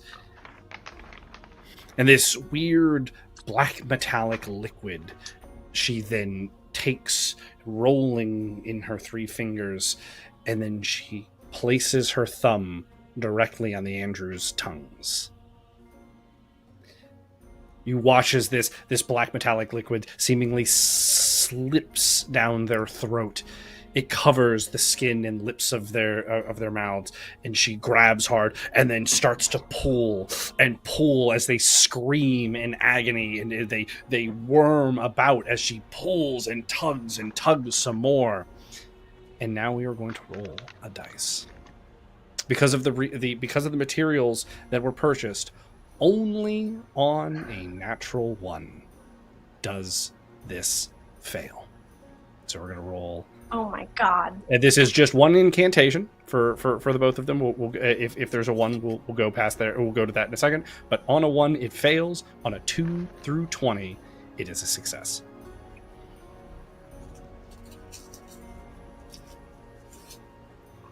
Yes. Bro, Thank I saw God. that 7, like the skinny part of the 7 come up. I was like, no. She tugs, she pulls, and then out of their mouths, you watch like their throat expand, and then blood is like coughed up from their mouths, and it crystallizes into these 2 sharp gemstones, to which she plucks eagerly from the air and puts into her like 3rd fold in her cloak. And she takes. She holds her hand out for her payment. Yeah, so here are the 2 potions, and 1 amulet. The spider I have to go get. Perfect, dearie. I will wait for you just outside the neutral zone. I believe there's a balcony there. Toodaloo. Damn, she gave up a spider. And you Andrews. head. Oh, sorry. No, it's okay. I just wanted to know how they felt. Oh, Said, "Aim." I feel great. I kind of feel back to normal. Yeah, I do too. Wow. Who would have thought we had rocks in our stomachs? That's weird. Okay. let's get out of here.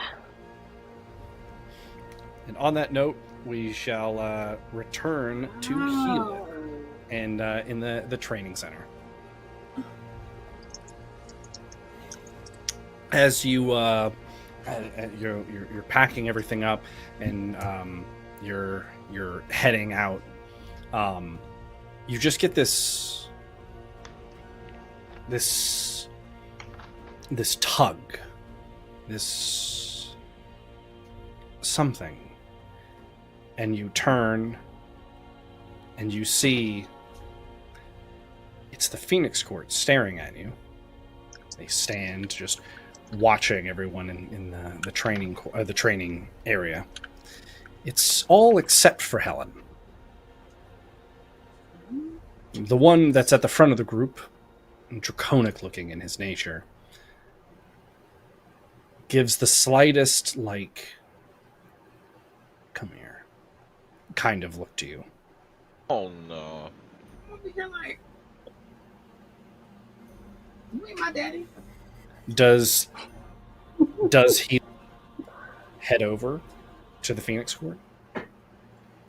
Or does he continue with the task at hand?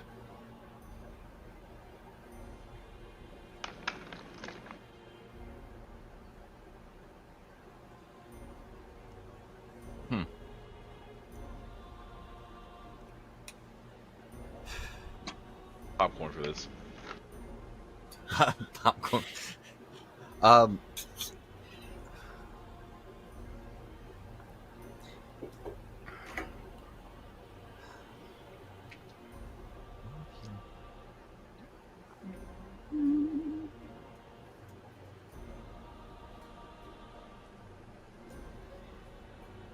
Healith would return the gesture.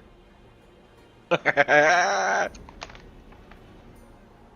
like you come over here. The entire Phoenix Court Oh fuck. begins walking over. Yeah, you did that too. And then that Healith lets out like a. Why the fuck did I?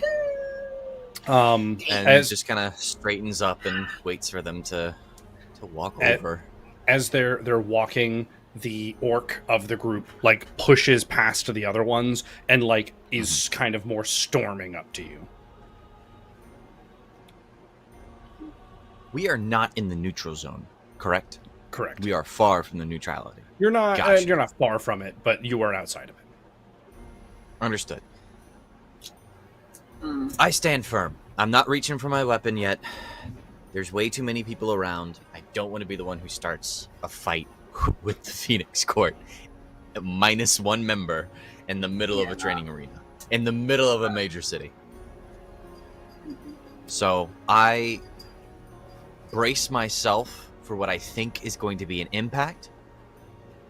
Because the orc kind of pushes towards the front, right? Mhm. He's coming in hot. She. I'm prepping myself She. for...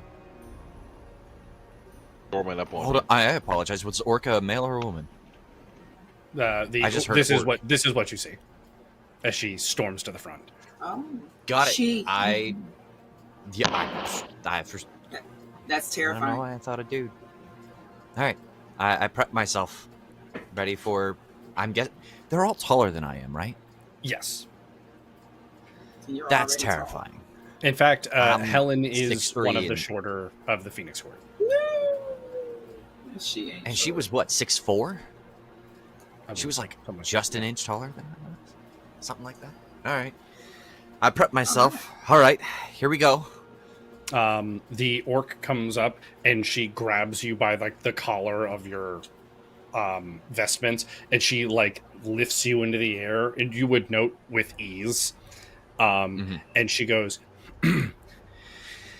"If Helen didn't like you for some reason, I would rip you in half. You come when gestured." And she like tosses you behind her to like not like aggressively so that you fall, but that you kind of like stumble to catch your feet. And I am not a dog to be called over at whim.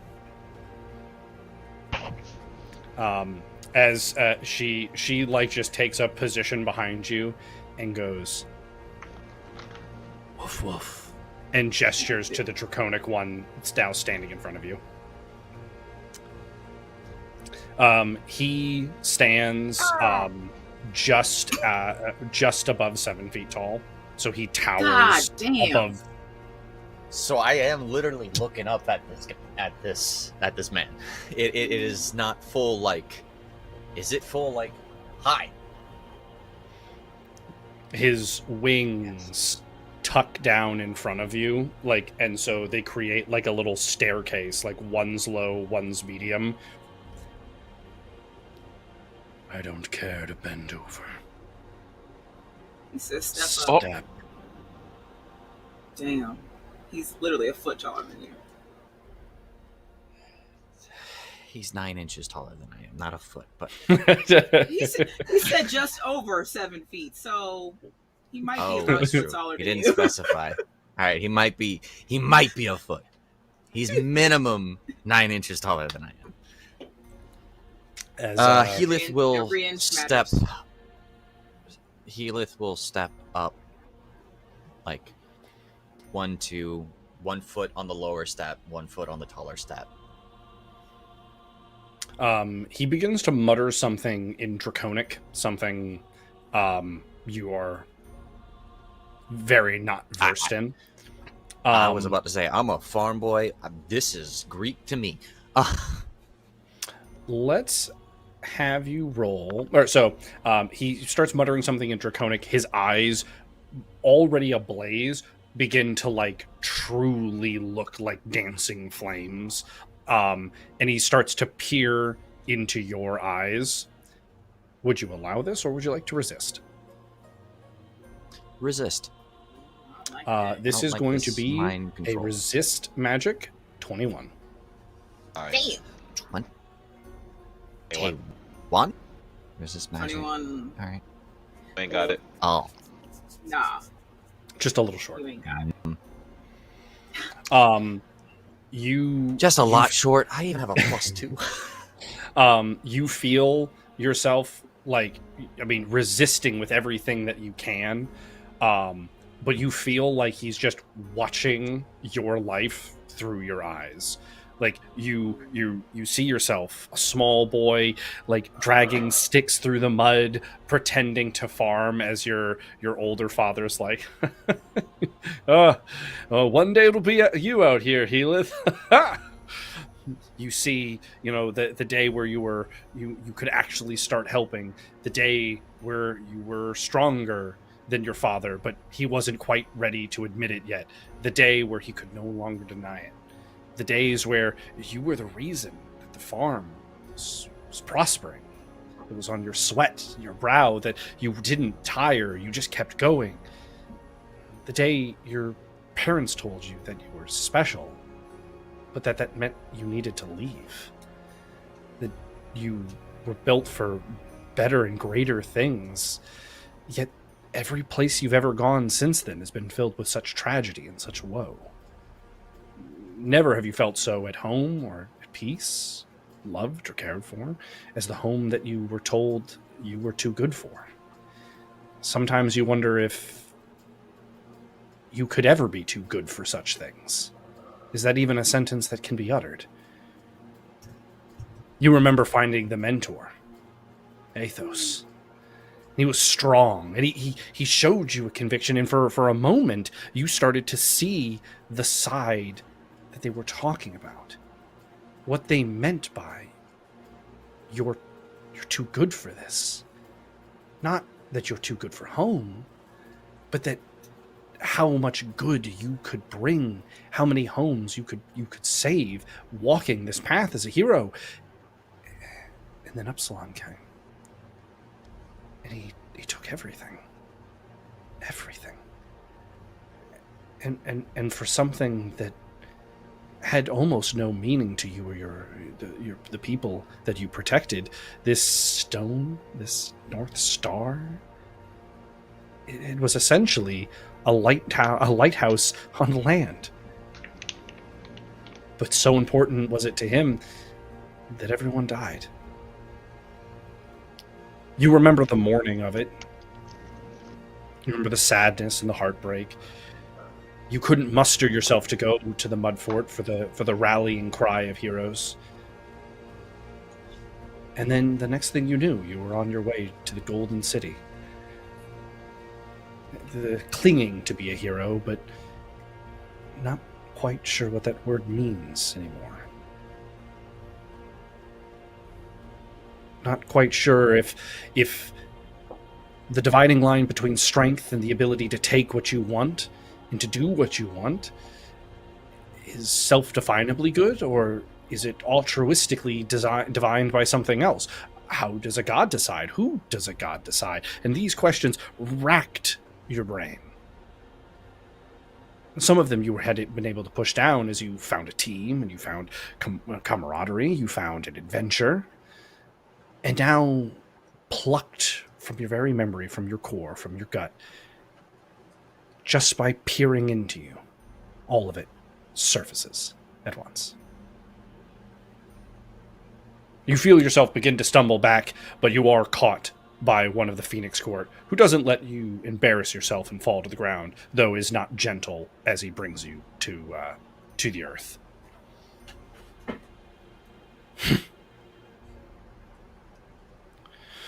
Helen. The Draconic one turns from you and begins just walking away as if this exchange was casual. The rest of the Phoenix Court just begin to follow without a word.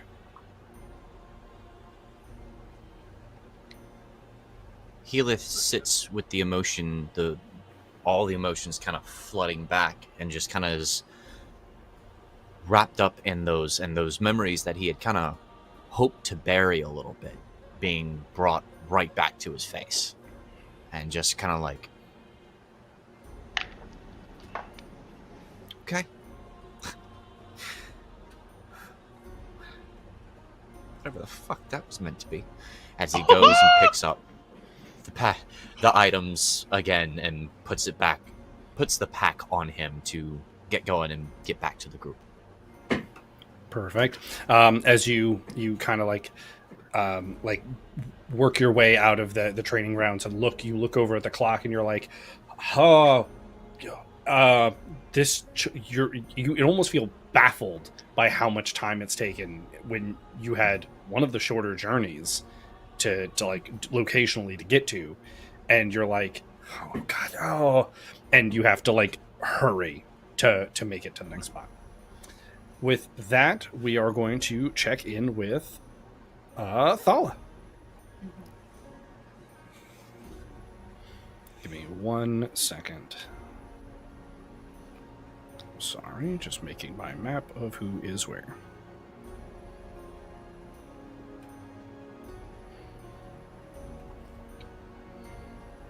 All right.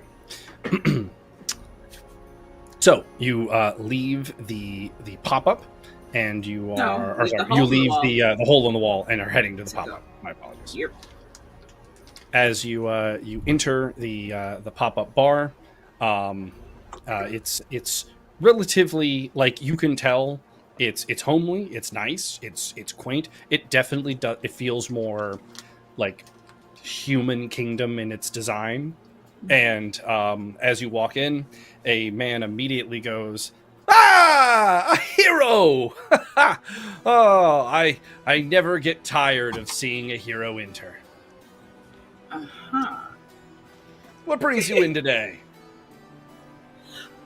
Oh, honestly, I heard that a lot of the heroes came here, and I wanted to see what it was like. Many heroes travel to my pop-up bars. They're known as some of the best in the world. Well, who have you seen, actually? Because I don't really know a whole lot about all of the teams, so I was trying to, I guess, I don't want to say get to know them because I know they're competition, but, You wish to be dropping some eaves. Dropping some eaves. I don't know if I have any eaves, but I mean, you wish to find information on teams that they may not wish found out about themselves. I'm over here like looking around. Is there? Because I'm over here like he is. Really Oh, he's loud right no. now. They are. The bar is packed. He's just casually like speaking. There are people who are kind of like, The bar. what? But he just Bruh. he finishes wiping his glass. He turns around to greet you, and the man you're looking at is none other than. Of course, I knew it. I knew it. Yes! I knew it. I knew it. I had a feeling. The barkeep. It's the barkeep. You don't have a name. You use barkeep. The first campaign. Well, He worked at the Well. bar where Frank happened. yep, the pop up. Yes. So I knew. Wow. Yeah.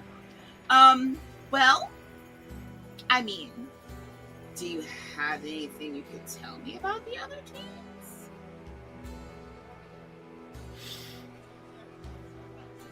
Come here. Come here. Come here. Come here. Come here. Come here. Come here. Come here. Come here. Come here. Come here. Come here. Come on. Come on. And he gets How much like. closer can I get? He gets to the point where you're like if you aren't kind of wiggling a little bit back and forth, like your We might noses touch would noses. touch. Yeah. Yeah. He's gonna whisper again. Oh God. So normally, This was a thing too. Fuck, I forgot. I wouldn't drop eaves on just any team for anybody. But rumor has it that someone's a little betrothed to one Skem. Uh-huh.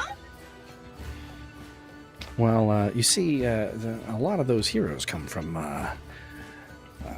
Ambervale. And, that's kind of where I made my empire as well. Now, I was nobody before Ambervale, so as far as I'm concerned, you're a friend of someone from Ambervale. You're a friend of me. So, friend of a friend becomes a friend, so we're friends. You know? And, so, Okay. alright. What do you want to know?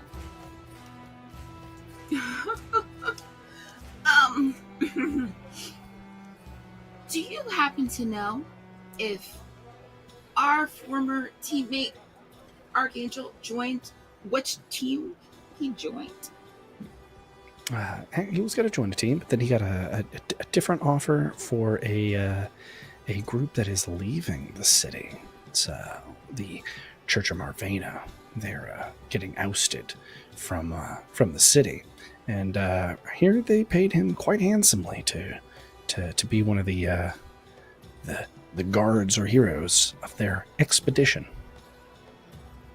So he didn't join the team. He's helping escort them out. I did hear though that he was offered a much larger sum of gold to join the Team in Gold Golden City team. But he Word didn't on the join street team. is I can't- word on the street is they offered him 100,000 gold. Damn. And he turned that down to do this other job. Just as the birds tweet, twiddly tweet and sing, he wouldn't rat on his old team. Okay.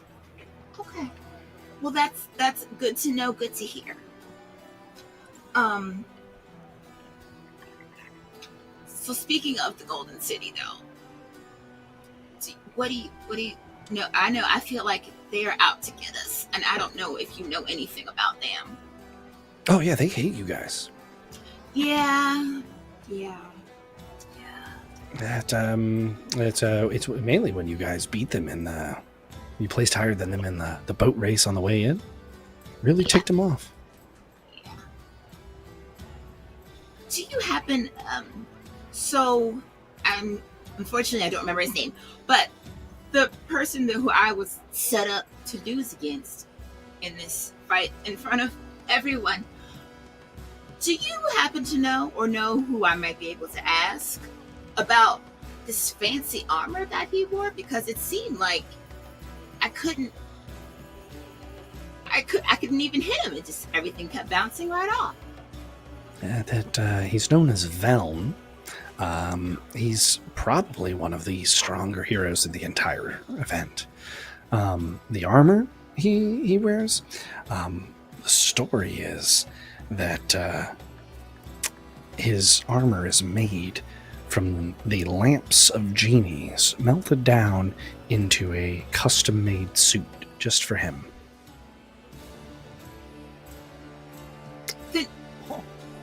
What's so special about genie lamps? Well, like magic houses. He has a suit of magic house armor.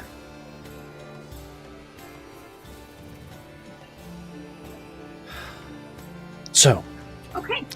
back before the whole gods thing, this event, when Ambervale did it, was powered by genies. Oh. Well, I definitely didn't know that. Ooh. One of the original wish granters. Little tricky, though. No, so I've heard. Haven't seen one. Okay, that part makes sense. Oh, you got a smudge. And he licks his thumb and then like wipes one of your scales. Thank you. Okay. Well,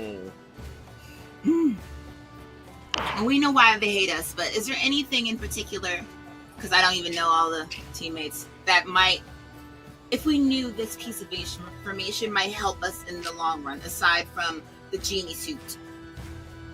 Well, honestly, I'd say the majority of their team, nothing too special. They're just going to hire, whoever they can that doesn't have a grudge against the queen or the empress, whatever. But yeah, no, really, it's just Velm. That's who you're watching out for. Okay. Well. Okay. I was going to say, unfortunately, I am a little short on time because I would love to stay.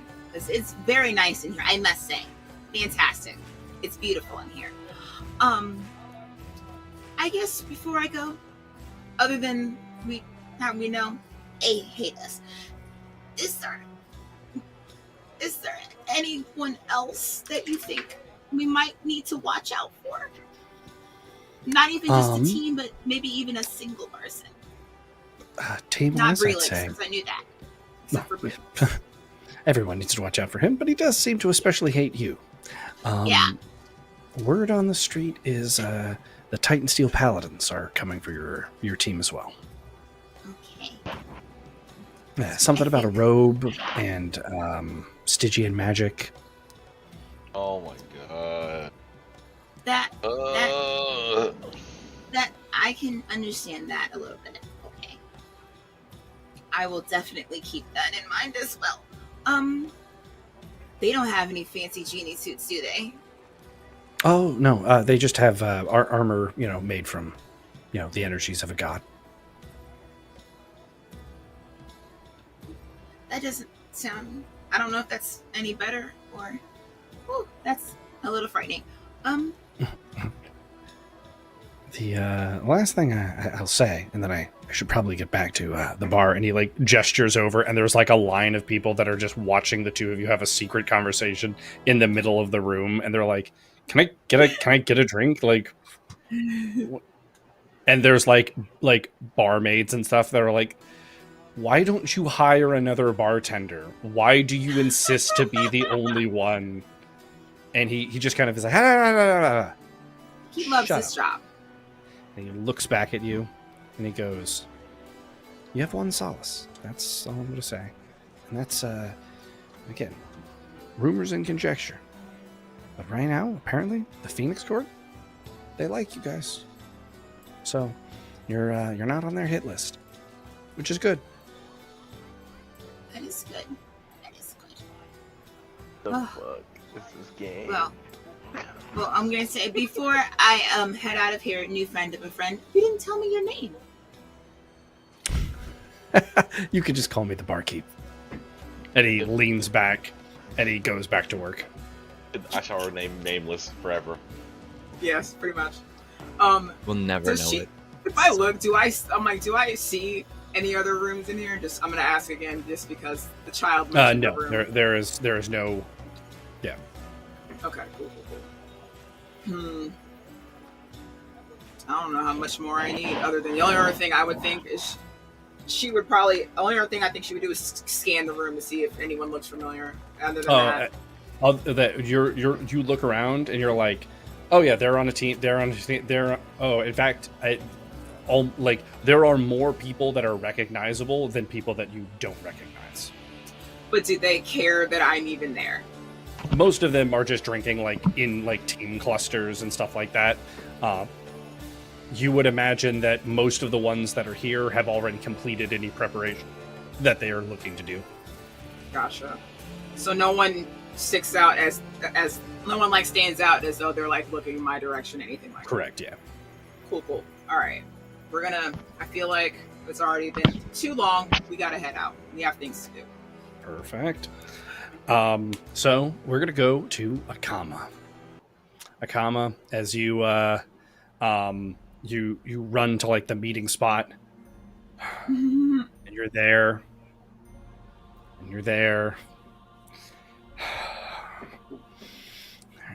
It's 2 minutes, 3 minutes. How long would Akama wait? I feel like for something so important, what's the sun looking like right now? Is the sun still up or is it going down? The sun is kind of at its midday point, but you also know that everything is closing early. Everything's closing down, everything's shutting down, everything's getting ready for the big day that's coming. After 4 minutes, I'm gonna go and start investigating. Perfect. 4 minutes hits, and so Akama ventures forth. You have a few different deities to whom you can look into as far as a key is concerned. Do any come to mind for you? In fact, let's see what tempts Akama. I'll say, do we have a menu? Yeah. Oh, Wanting, Revedon, oh, Trials, Ventumbra. Don't do that. Oh God.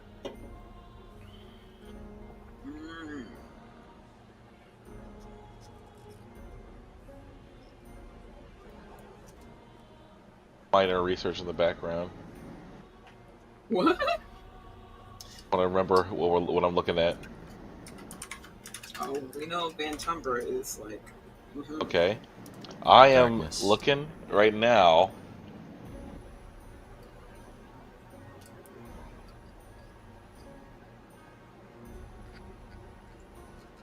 I feel like I'm looking at that. The other church, though they aren't a fully set up church that you can look into, is the Titan Steel Church. That sounds like a bad idea. I've had bad vibes from the beginning. I feel like I want to look at the Gieko. Gieko. Perfect. God of life and joy. You head to the Church of Gieko. Gieko.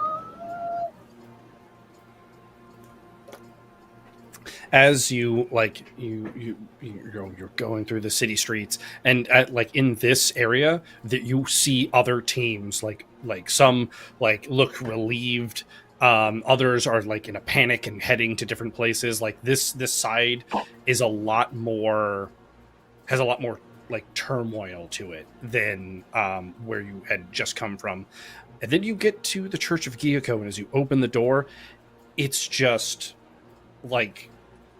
the sweetest smells and the softest sounds, lutes play, there's a person that's just kind of speaking in this rhyme, this poetry, as people just kind of vibe in this this church.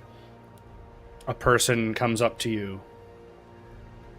Hey, how are you? Yeah, I'm doing pretty well. How are you? I'm doing. And he puts his hand on your shoulder. Better than pretty well. Why only pretty well? Well, because I gotta find a key for my team, and we're running out of time. Yeah. A lot of you have been here today. So, Yeah, you got any of them keys laying around? look, the only thing that's stopping you from having a key to, the realm of Gyoko is you. You just gotta be free. All you have to do, sing me a song, tell me a poem.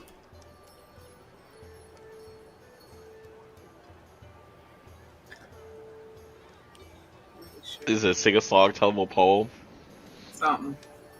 Oh, let me compose something. She's literally like the guy from like the bards and shit. So, like the Yeah, arts, right. and things of that nature. The arts. So, And maybe we can get. Let me think about this.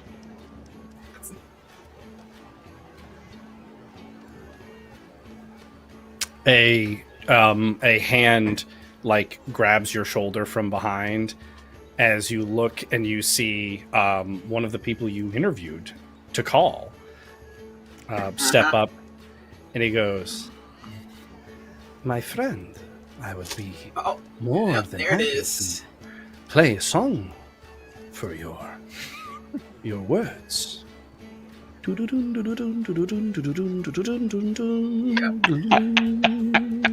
There he is. I know you did not choose me, but it is okay. Yeah, sorry about that. There was a lot of good applicants. And his hand, as he like stops you, like would touch your lips if you didn't have the half mask on. Holy shit. If it was right, you would have chose the call. It was not right, so you did not. And there need not be anything else to it. Oh shit.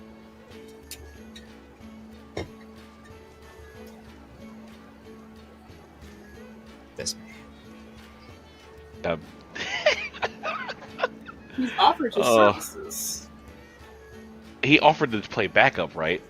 Yes. Yeah.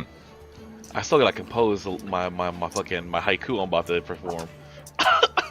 Would you like me to meanwhile to another person while you do this? Yeah, that's a good idea. Let me We can do that. We can do that. Mina, you like race back into not race back in, but you trot back into the house and you go to where the spiders are.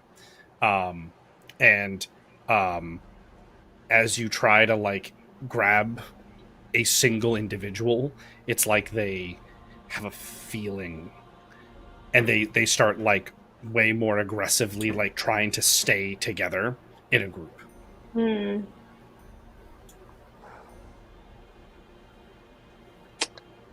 Well, They are just all in a box for the record though. yeah. All but Okay. one. Well, can I try? Yeah. Can I just try to finagle one out of the box? I don't care if they're trying to stay together. I just need to get in there and try and grab one. You 100% can try. You do run the risk of being bitten by them.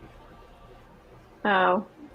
I'm not sure how that would work because I am a tree, so I don't know if trees can become vampires. She's like bark, bro. Can I create like a claw made out of vines? You know, like a you know what I'm talking about? Of course. Yeah. Let's try that. We're going to call making the claw out of vines. We're going to call that an auto success. You're under no duress to do so.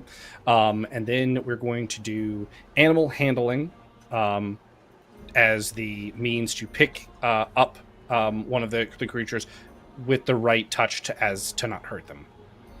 Okay. And we are going to call this an animal handling 8 with a nat 1 having a calamity roll.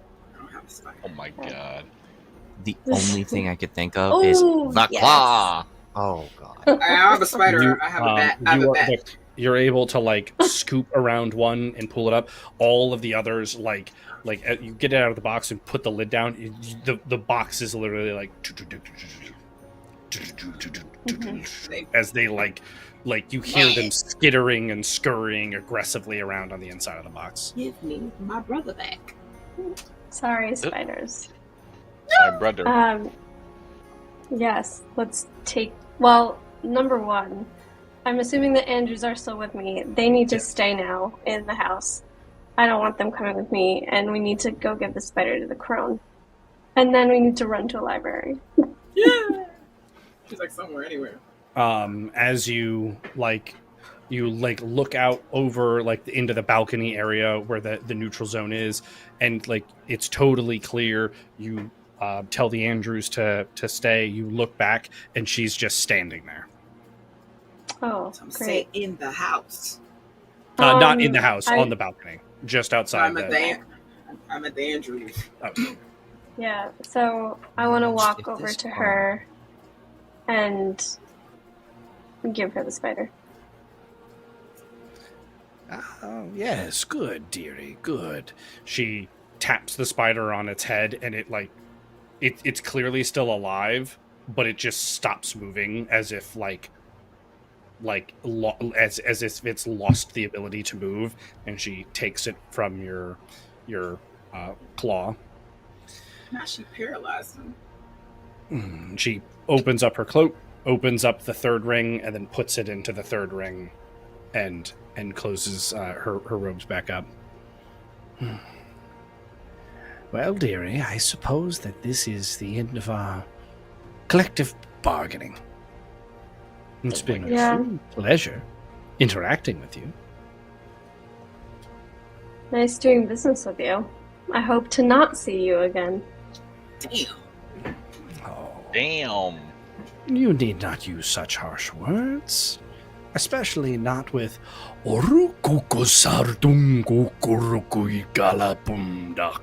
and she says like a No. whole thing in treekin, and it's like the most perfect treekin you've ever heard a non-treekin speak.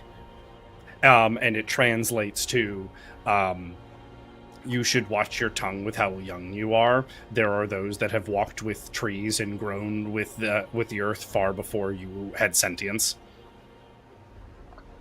Oh, well, Mina would definitely respect this, and so I look at the crone and Apologize. deepest apologies, and Mina bows as deep as she can. Because there are things that are older than her that she does respect, and this crone is one of them. Roll me an impromptu charm check. We're to call this a charm 11. Damn. Not quite. Right. She looks, and you can tell she's a little surprised, as if conflict has long been something that she has just had to deal with. And so she lets you finish your display of respect, and as you stand, she like just brushes back some of the hair-like substance you have on your head, and a flower blooms in place where she touches. Oh, Cute. Good luck to you, Mina. I don't think And- I told you my name. She goes,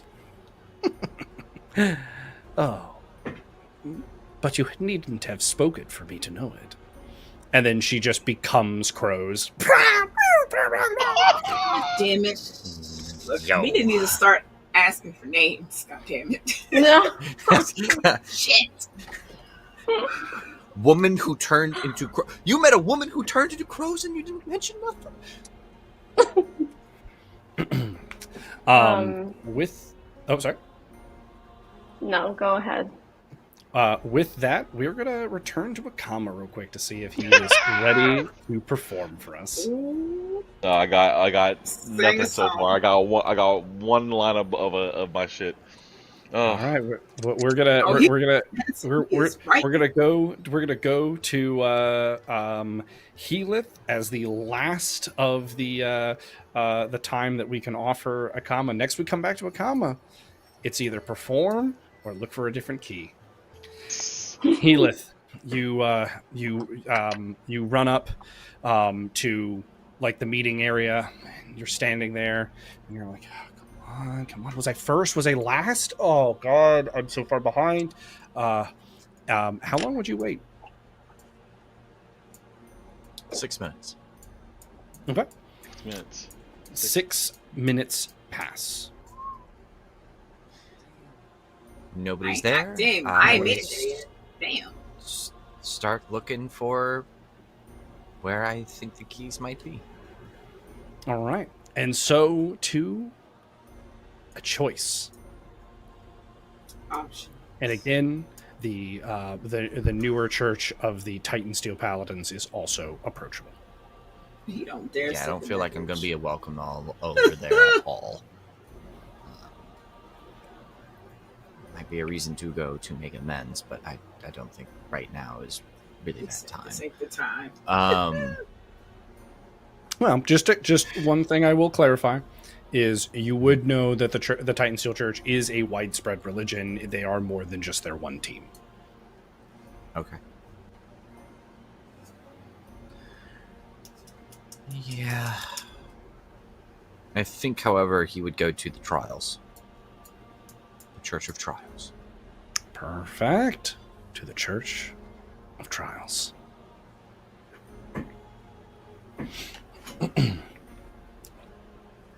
Like As you enter the Church of Trials, or first off, as you're on your way, you get that's the same feeling. There's turmoil in the streets. There are teams frantically trying to look. There are some teams that look relieved, and they're like, "All right, to the pop-up bar. Let's get drinks." Ah! As you push open the doors to the Church of Trials, it seems that there's two major sides of the church. One side is those that they seem worried and nervous, and they sweat, and they're like, okay, as they try to prepare, or as they do different tasks and things. The other side, they seem elevated, relieved.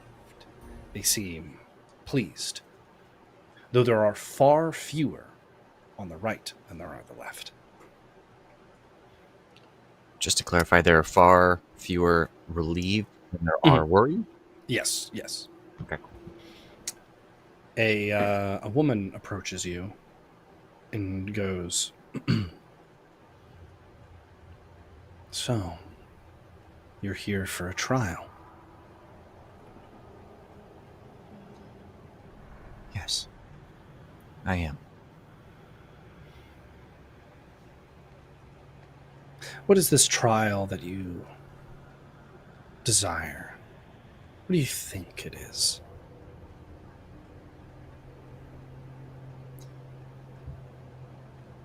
I think trial is a form, I guess, of the biggest trial. When put in the crossroads, does one choose good, or does one choose to be bad?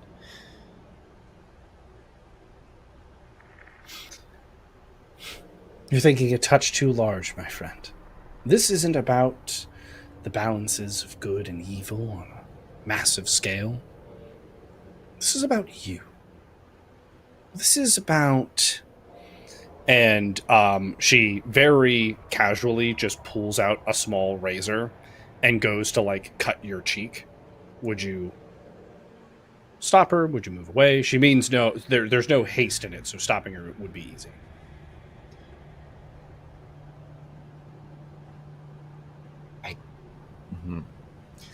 Healyth will catch her hand and help her do the action. It's a very thin slice across the face, enough to get like a drop of blood on the blade. She brings it back. She rubs it between her two fingers. Keyleth, you've traveled Yes. far. As she twirls this blood in her fingers, it's almost as if she has the same like eye pattern as if someone who was reading a book. I'm getting tired of people reading my memories like a book. I'm all getting a little mad with it. All right. I chuckled a little bit when you said you came here. She continues and she goes, "Oh, how perfect. Ever a trainee, it would seem. A mentee, but with no way to be a mentor. It would seem as if the truest trial for Healith is, who is Healith? Are you forever to be this?" And she gestures at, like, you just in general. You. Or are you worthy of the ethos you remember?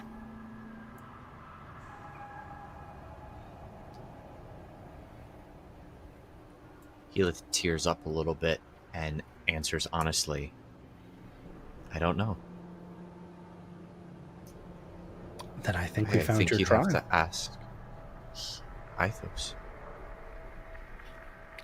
But can't ask the dead. She opens up a scroll and she takes her razor, she turns her arm like and just slices down her arm. Whoa.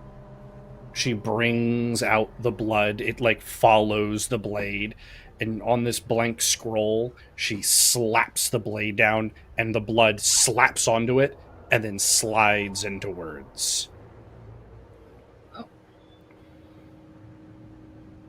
What does it say? And can I read it? Yes, it reads as a contract.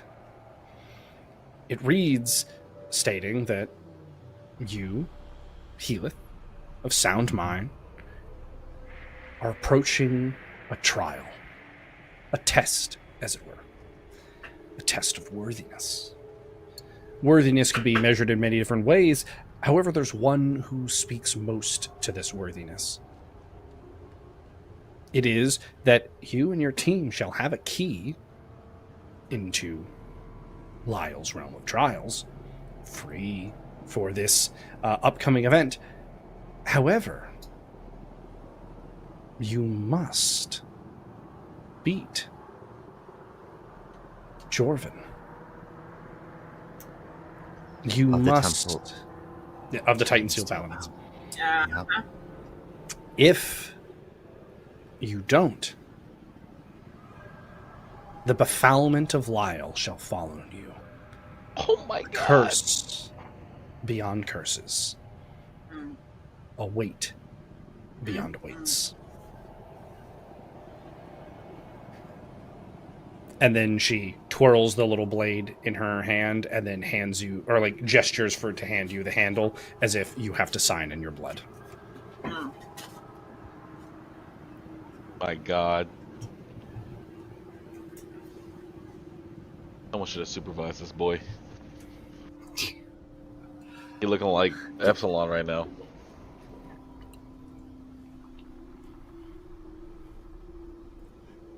How long does the contract hold? If I don't do it now, is it lost forever? And this contract is for this upcoming event and for nothing else.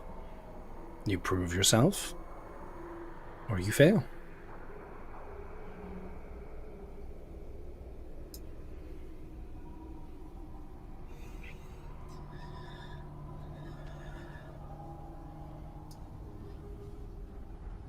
Temper the metal within. And victory must come at a cost. Healith takes the blade and nicks his finger to sign it in blood. You note that the blood doesn't just follow the blade for you. She has to like bring up, like she gestures with her hand and the blood like leaves it, and she goes to place it on the page, but she looks for your consent one last time before signing your name for you. I nod. And she places it. She twirls the scroll and then throws it to a wall where it like sinks into droves of scrolls. Know that Lyle is fair. He will not look to win this for his own sake, for he cares not. All that he cares is that you get your trial, because this is just a test. Good luck, Elith. And she holds out 5 rings with like a gemstone that is clearly made from like crystallized blood with the symbol of Lyle on the inside of it. These will act as your keys for the realm of Lyle. I gently take them from her, giving them the proper respect that they deserve, and bow and say, thank you. You don't need to thank me. You just want to make yourself better, and that's respectable. Good luck. Yikes. And I hope that you end up on the side of the past and not those that have been found wanting.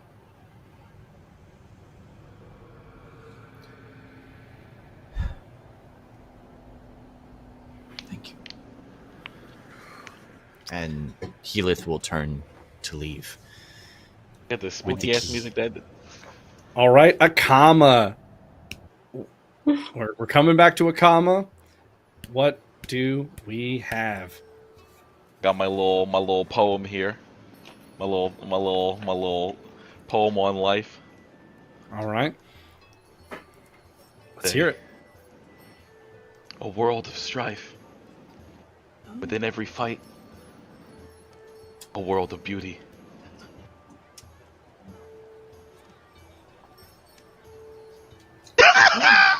Damn.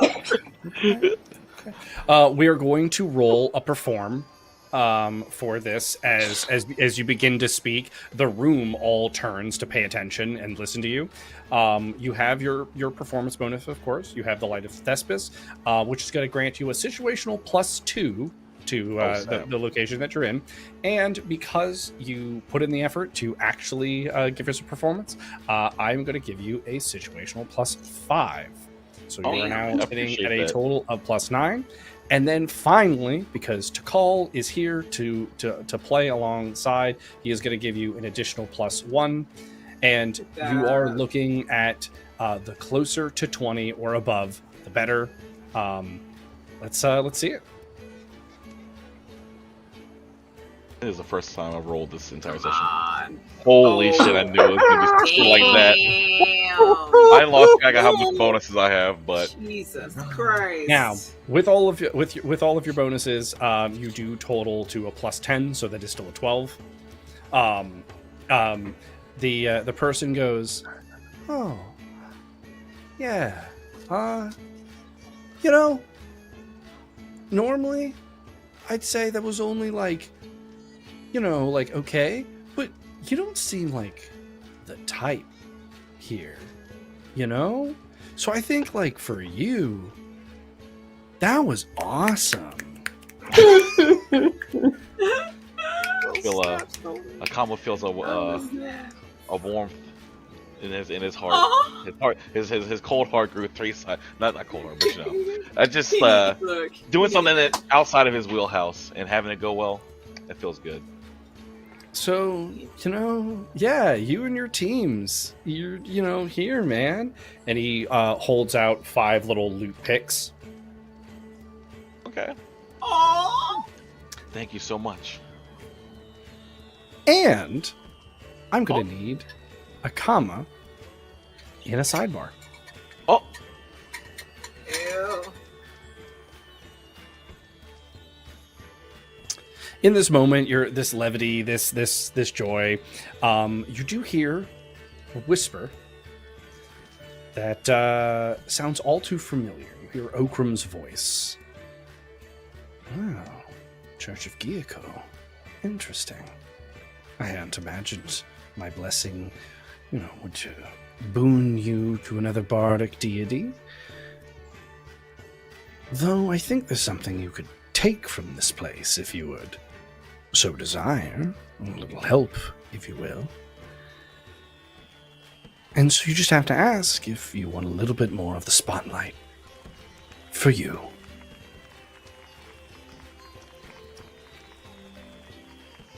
He said, if I want, I just need to ask for a little bit more of the spotlight. Mm-hmm. At this point, I believe I've already heard about this man from other people, but it's tempting considering I'm not trying to fall behind. I feel like I guess the evil of Okram is small compared to the evil of Upsilon. To me, That's true. That's right. I'm taking this spotlight. Let me get a little bit of that spotlight, man. In which case, Just a let's little return spotlight. to the party.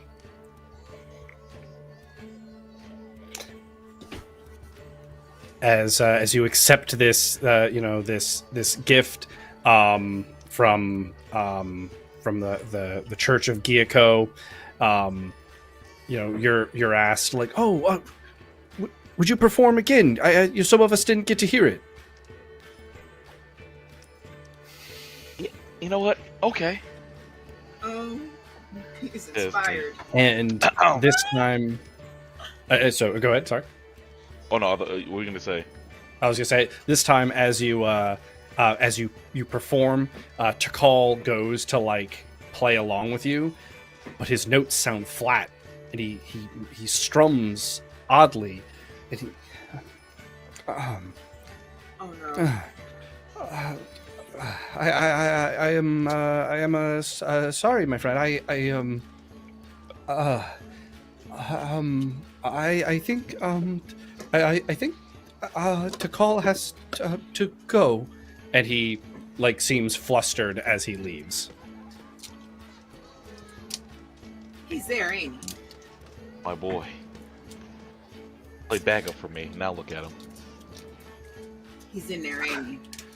And as you collect your things and you're able to head back, Makama and Healyth, you both kind of run into each other as you're walking out of the respective churches, heading back towards like the homestead, and you run into Thala, who like had just like decided to leave the you had gotten to the rendezvous. You had been whatever amount of time you would have waited. You're like, all right, well, I can't just wait. I gotta go. And you run into your 2 teammates, both of which have sets of keys for the team. And so the group of you return back to the homestead. Along the way, you run into Mina, who is like, oh, good. I was on my way, but it's solved. Let us just go back.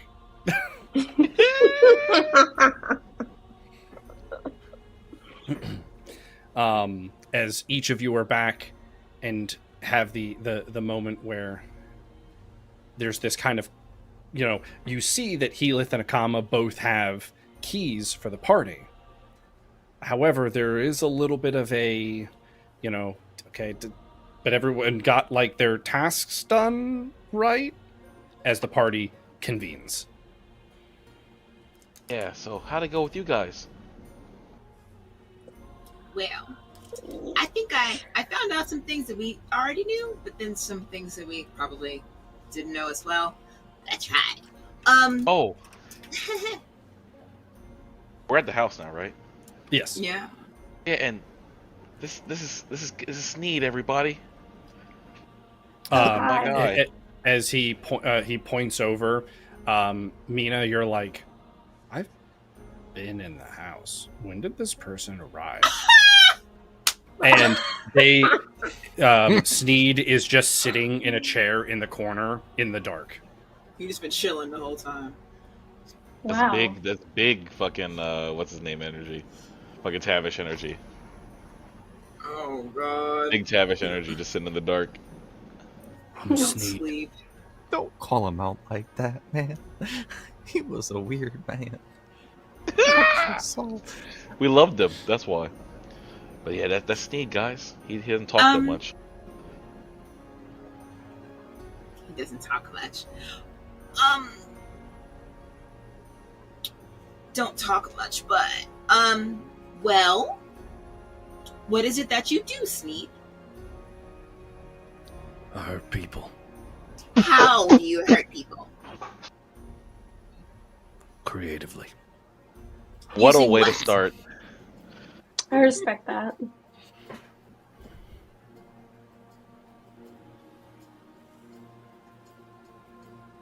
Using what? In case you didn't hear me. Oh, sorry, no, I didn't. Whatever's So creatively, I available. said using. Okay, so you don't keep anything with you? Sword, axe, Sword. bow, gun, You have scroll. all of those? Where do you put them? I have what I need to be creative. Fancy. Okay. How many people would you say you've hurt? Look, I'm not here to make friends. I was hired to hurt people. I mean, I didn't think these were particularly friendly questions. I'm just asking since, I feel like it's important Well, information. They're friendlier than I'd like. Yeah, he kept it strictly business at the interview. I he mean, didn't these are even business questions, I feel. he didn't even want It's to weird. talk about what he wanted to wish for. I don't. Hmm. Some of I'm the not other here people for though, witches. I'm here to hurt. Huh? some of those other people were crazy. And this one's not? I mean, but he's capable too, and hopefully, he's pretty stable. I don't know. He just doesn't want to talk about it.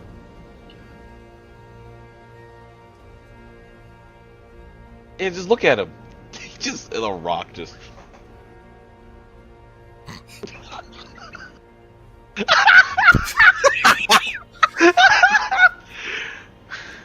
Yeah, Yes. He is the epitome of stable. just like imagine standing behind him. That's what's gonna happen. He's gonna be in front of us, me and you. That's what he's here for. Oh god. So me and you don't have to be scared. First line of defense. Yeah, he's right there in front. Yikes. All right. Look at him, he's strong. I seen him in the interviews. You should have seen him doing all I kinds of see stuff. him now. Joey had to do the employment aptitude to see, how much weight you can lift and stuff like that. Oh. So Heath awkwardly So- kind of like, What? please after you. Oh, no, sorry, go ahead. Okay. Heath kind of awkwardly like starts getting things out of the bag, and he's like,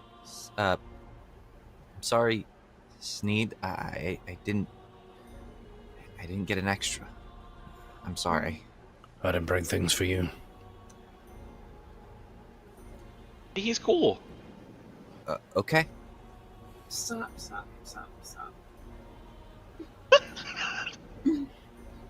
And So Heath pulls out the things he bought, I'm assuming. Yep, and gives a boost and they progress to everybody, including himself. And then I give the 3 Morrow Blossoms to, one to Thala, one to Akama, and I hold the third one out to Mina. I was like, I don't know if you eat.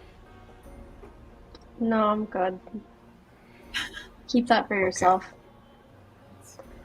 Thanks. Mina also pulls out the things that she has bought and distributes them, which would be the 2 progress potions for Thala, Helith, and Akama, and the Amulet of Morrow, which she decides to keep for herself. Perfect. Over here like, what? Thanks, guys. So look, we already knew that the Golden City team does not like us. I don't know if I feel like it was obvious, but because we beat them here in the boat, that's literally all it took, and they hate us now. Fun fact though, the armor that the was it Sir Sir Valen, yeah, that he was wearing. Velm. Sir Valen Velm. was the That's what I thought. Knight of Mara. Yeah.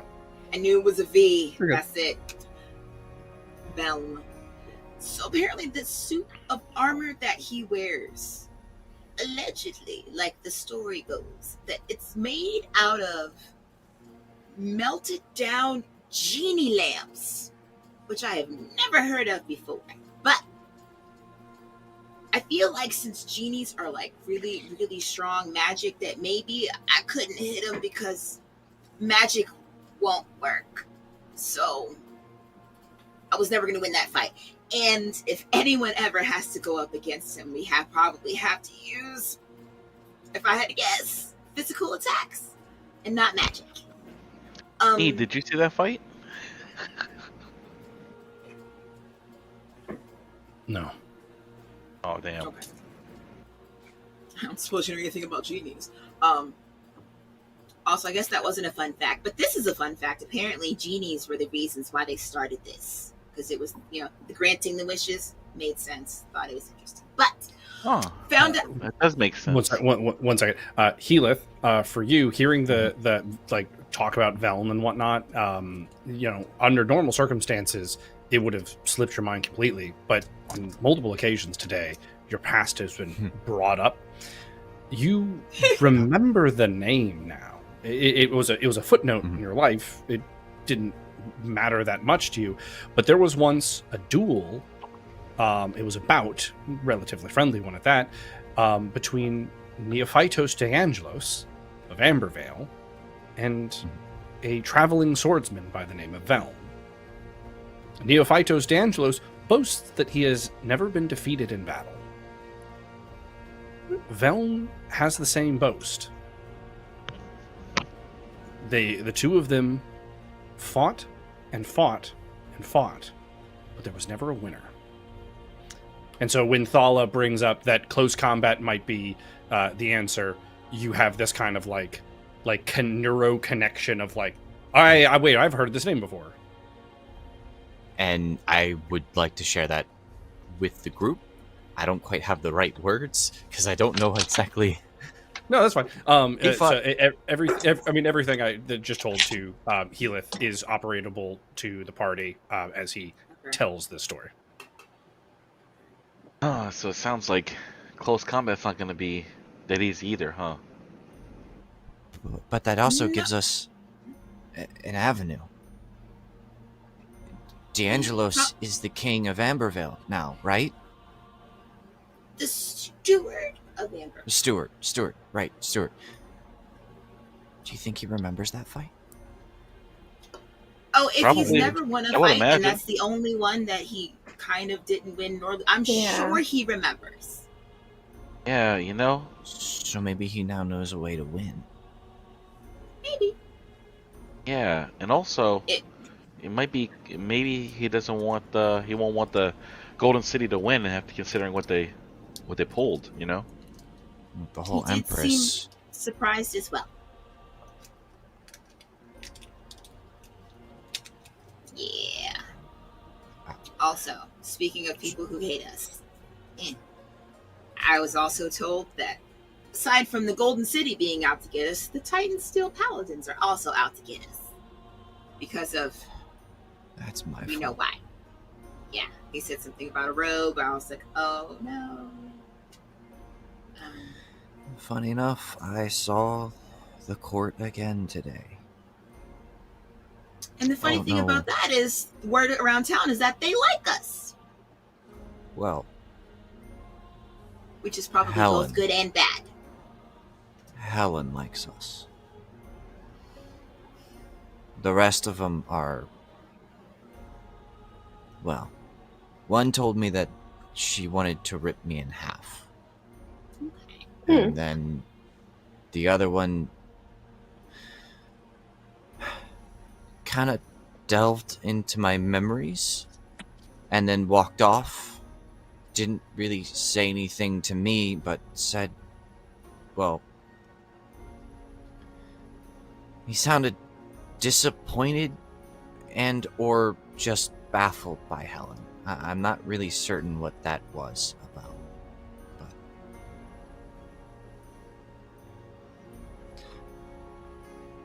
It's okay. I didn't realize they were all so tall. What do you mean? What? They don't like that one either. And he points to a comma. The Titans. Phoenix Court. Oh yeah, that was in there. Yeah, they Yeah, specifically said the robe and Stygian magic. Well, it's more than just the magic. He's like a people of it. He just knows everything. What the fuck? Who brought this man here? You did. Well, Oh, did you? The do you real ever- question is, what's the plan for the keys? oh, yeah. I got there and I didn't see anybody, so I went over to the Church of Gieko, and I performed a little poem that I made, and they got us these. I hold out these little guitar pick looking ass little keys.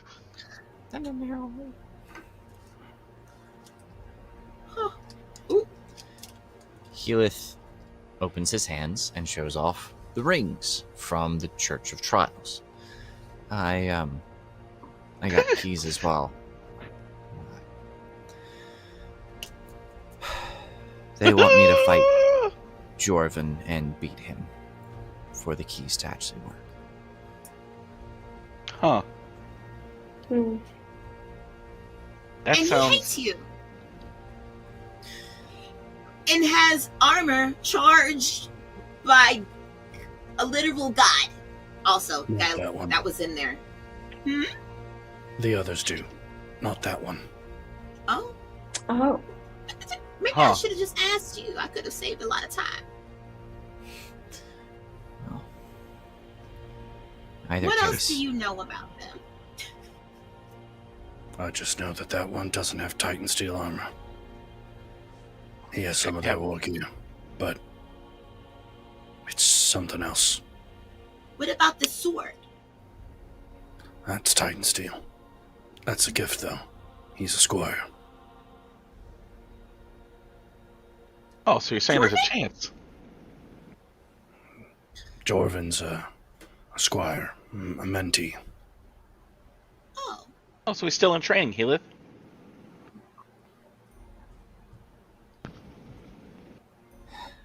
That's your trial, isn't it? yes.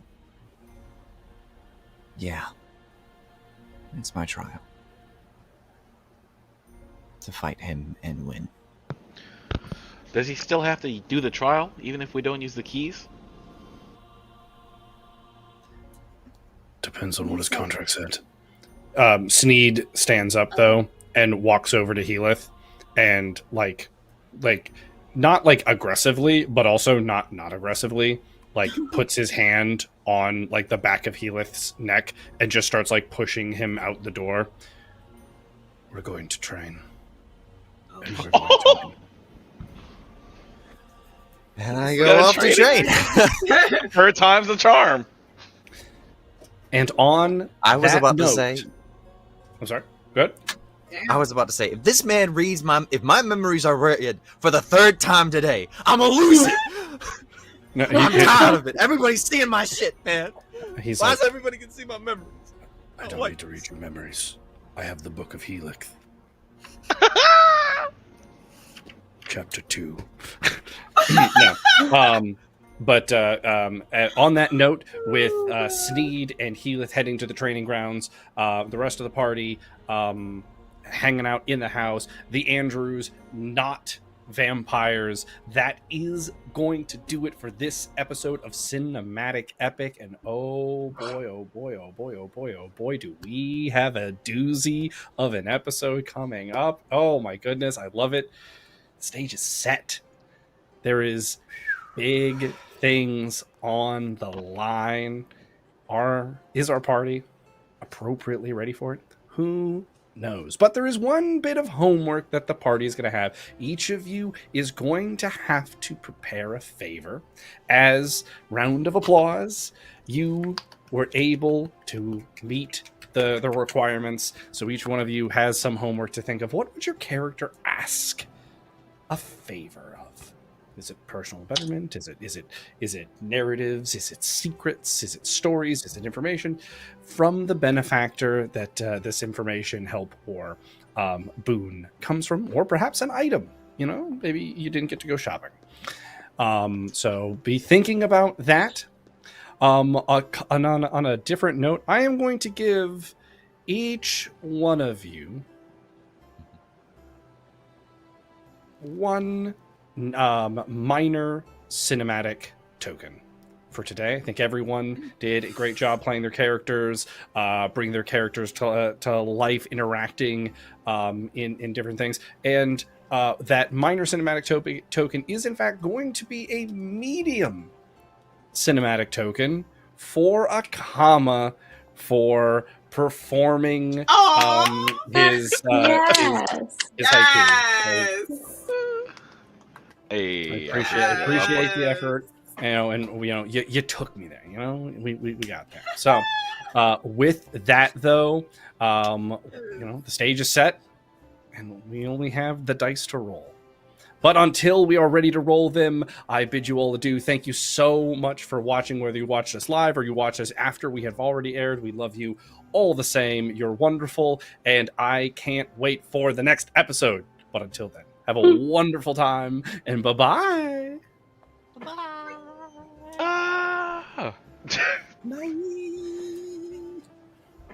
Put in chat. Put the ring on Heath.